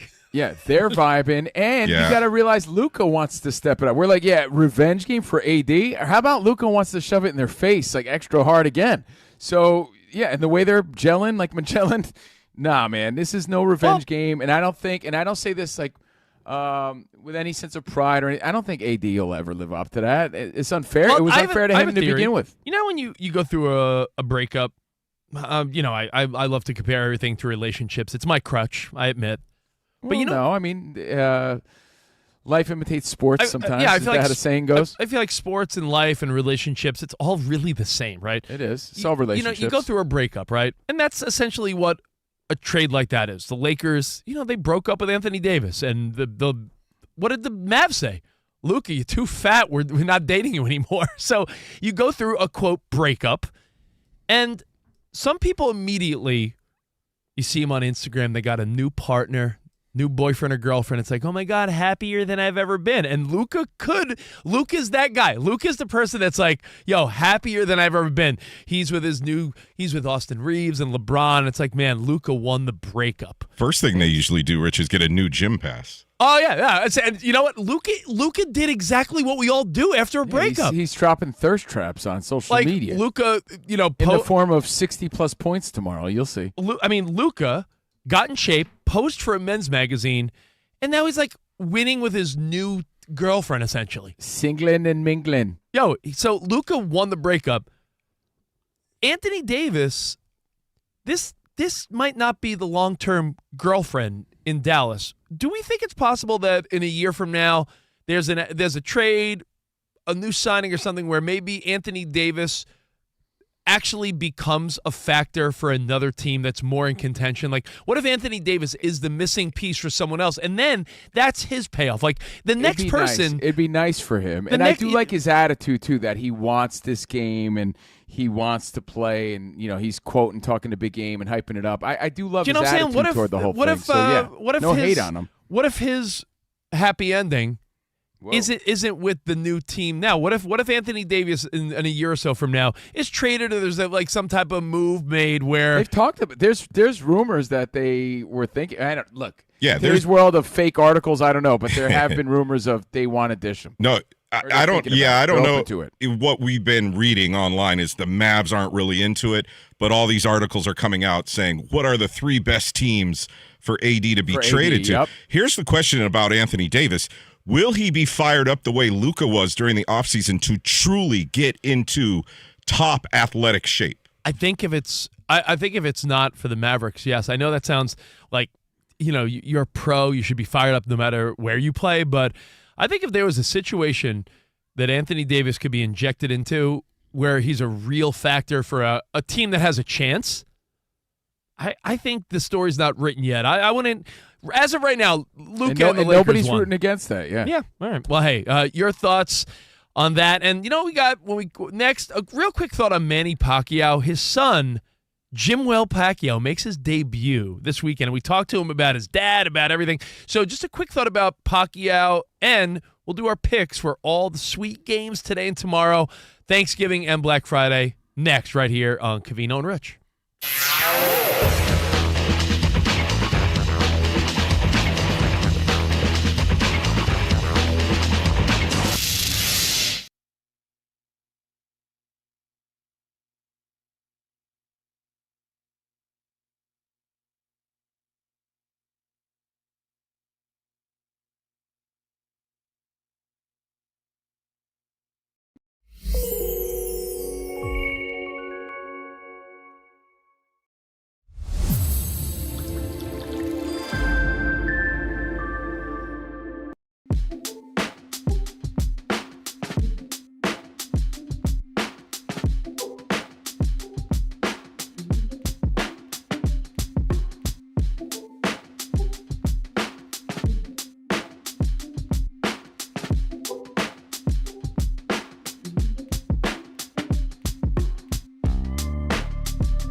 But we're also big fight fans. Really big fight fans. And we have a guest. He's a legend in the making. You're going to know about him if you don't already. Jimwell Pacquiao. What's going on, my friend? How are you? Good. Doing good. Welcome to the show. Pretty Strip Camp. All right, man. Jimwell Pacquiao versus Brandon Lally, ESPN Plus, 5 p.m. Pacific time, the co-main event, making his pro debut Saturday night. That's a lot of pressure, man. Pro debut. A lot of pressure and excitement for anybody. How much more pressure for you when you have that legendary name behind you? Oh man, it's definitely there, but I just try to tune that stuff out as much as I can, and I have a really good team behind me, and we're just doing our pace, and we're excited. Now, a lot of times you hear from people who have, famous parents. They either encourage or discourage. Did Dad tell you, you don't want to get involved in boxing, or was he encouraging along the way? Oh no, at first my parents really tried to get me away from boxing, but I still ended up boxing. So, but now that they changed, they support me now fully. And my dad has been the one giving me pointers and tips and stuff like that. So it's really cool. It's in the blood. What were they trying to get you to do aside from boxing? Basically, just the normal thing, like stay in school, finish college and all that stuff. But I couldn't stay away, man. Were you just kicking so much ass in school and they're like, all right, do it in the ring now? Were you getting in fights at the playground? Were you that kind of kid?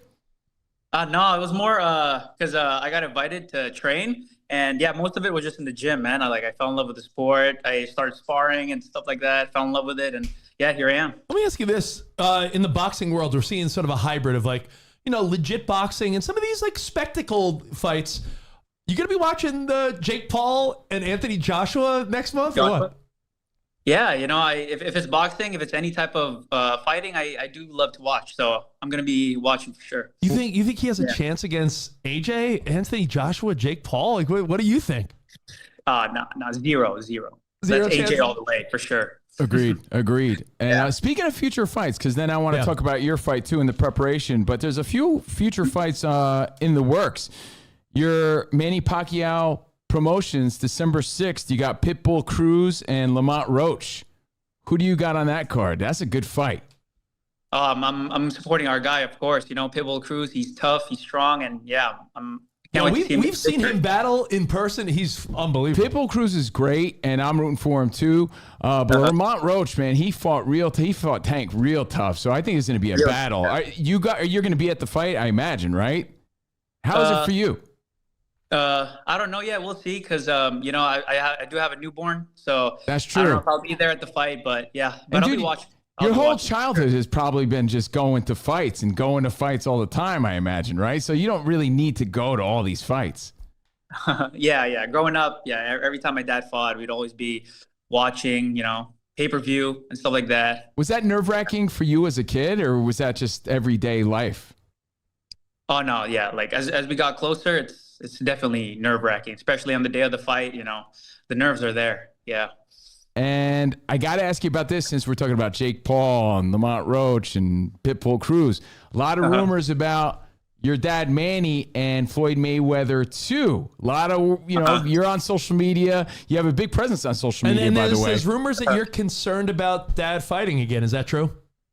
Yeah. I mean, he's turning 47 this December. So, I love him, and I've been watching him ever since. And I don't really want him to take any more punishment. He's accomplished a lot, and I think his 8 division record is unbreakable. So he's already done everything, But he looked so good against Mario Barrios, dude. I watched that. I was in Mexico watching that fight. I was on vacation. I had to watch your dad's fight. I'm like, you know what? Vacation Kuwait. I watched. He looked really good. Now I hear Barrios is fighting Ryan Garcia. Maybe I don't even know. But he looked really good. You wanted to end like that if you had. Thankful for all the affiliates. Would be thankful, even more thankful, if we were on all the affiliates at our normal time, 5 to 7. Covino and Rich. You hear that, affiliates? What's up, guys? 5 to 7 on the East. Happy Thanksgiving. Yeah, we're in for the great Dan Patrick. I'm Steve Covino, live in Union, New Jersey for Thanksgiving, for the fam. The rest of the crew, Rich Davis, Danny G, and Spotty, and Ramsey, everybody, live from the Fox Sports Radio studio in L.A. For over 40 years, Tire Rack has been helping customers find the right tires for how, what, and where they drive. Shipped fast and free, backed by free road hazard protection with convenient installation options like mobile tire installation. TireRack.com, where tire buying should be. All right, now, like stuffing into a turkey, we have a lot to jam in real quick. So there's a Manny Pacquiao thought, and I just want to go over our picks for today. We talked to Jim Pacquiao, the son of Manny Pac-Man Pacquiao, And he makes his pro debut. The son of a legendary boxer makes his debut this weekend, actually out here in California. And we talked to him about his dad and whether or not he thinks his dad should run it back with Mayweather. There's rumor that it could be a big Netflix, big money thing. Here's what Jim Pacquiao had to say. A lot of rumors about your dad Manny and Floyd Mayweather too. A lot of, you're on social media. You have a big presence on social media, by the way. There's rumors that you're concerned about dad fighting again. Is that true? Yeah. I mean, he's turning 47 this December. So, I love him and I've been watching him ever since. And I don't really want him to take any more punishment. He's accomplished a lot. And I think his 8 division record is unbreakable. So he's already done everything, But he looked so good against Mario Barrios, dude. I watched that. I was in Mexico watching that fight, but he looked really good. You wanted to end like that if you had your choice? Yeah. If it was up to me, I wouldn't want him to fight anymore. But, if he does decide to take one more, then, I'm here to support him. That's Jim Pacquiao, again, fighting Brendan Lally on ESPN Plus this weekend. So check that out. He's talking about Manny as if he's like 146. Yeah, Manny's only 46 years old. That's old in boxing, but young in life. But by the way, that full interview is on our Fox Sports Radio YouTube page, youtube.com/@Covino and Rich FSR, where you can watch us right now. It just does get you thinking, though, as your parents get older, what do you not want to see them do? I want to throw this out here. As winter's hitting, it was like recently, like a couple years ago, you were on the East Coast where you are now at your parents' house. And I remember you saying, yeah, my dad's outside shoveling snow. Your dad's like 70 and you let him shovel snow? Yeah. Well, that's the question. It's like, hey, do you want to keep him active, right? And do you want to embarrass your older relatives like as if they can't do it anymore? Like, I don't know if that's in your place or for them to figure it out on their own. Or how about this? Do you still let your dad... If your parents are still around, right, be grateful and thankful. It's Thanksgiving. If you're blessed enough to still have this situation, do you let them flip the bill if you happen to go out to dinner together? Or do you say, no, I got it because I'm the man now, right? I think it's nice to offer, but some don't. If your parents insist, I think you let them. But it's nice to pay it back and pay it forward a little bit if they were great parents to you. But yeah, there are things like, for instance, you get to a certain age, my dad had to admit this to himself because my dad's an active guy, plays tennis, golf. So my dad's a really active 70-ish-year-old guy. He went on vacation. He travels quite a bit. One of the last times he was in Dominican Republic or Aruba or something, he went snorkeling, and he admits this. Someone had to jump in and sort of help him, and he felt embarrassed, and he's like, oh, my snorkeling days are over. He's like, he goes, I test my limits, and he's like, some things you got to just say, I'm done with. And he's like, scuba diving and snorkeling, he's like, is not a 70-year-old man's game. Well, I think Jim handles it perfectly. He's like, he expresses how he feels about it, but at the same time, if Manny chooses to still do those things, he's like, I'm here to support him. So it's a question you have to ask yourself. Do you step in? Do you man the grill because you're an adult now and tell dad to take a back seat? If you're a woman, do you tell mom, I got the turkey, or do you let them still do what mom and dad still want to do? That's a good one because a lot of times you want to be like, listen, you don't have to host anymore. I'll host. Mom, you're 60 or 70. Why are you going to slave over the oven in the kitchen? My wife or my sister or I'll do it. Someone else will do it. But I don't know. Then much like someone that retires, then you feel like, well, what do I do now? Well, like you just heard Lee Corso the other day said, since he's been off of college football coverage, life sucks. That's why I let them live if they can. Think about it. We talked to Jim about his fight this weekend and a lot about Manny and Manny's future. Overpromised, episode 119 at Covino and Rich FSR. All right, now all Rich, my NFL picks, I got some great parlays and teasers, all that great stuff. I call it great stuff because it is. On our bonus podcast, Overpromise, which is right there with that interview on the same episode as our interview with Jim Pacquiao on our YouTube page. We'd love for you to check that out. But I do want to get your pick on one game, the one that starts like in an hour. Do we like the Lions or Packers? Where's your instinct? Because the loser, we said it before, the loser could see themselves out of the playoff mix in a month from now. I'm going Lions on this one, man. I think this is where they turn it around, and we see how tough and gritty the Lions still are. They're not as, Josh Jacobs is back, right? Josh Jacobs is healthy. So I'm going Packers. I think Packers win, and the Lions are in a really rough spot. Danny G, thoughts? Really quick. I think the Lions are going to handle it at home. All right, so you guys got Lions. I got Packers. Ramsey, thank you. Spotty, thank you.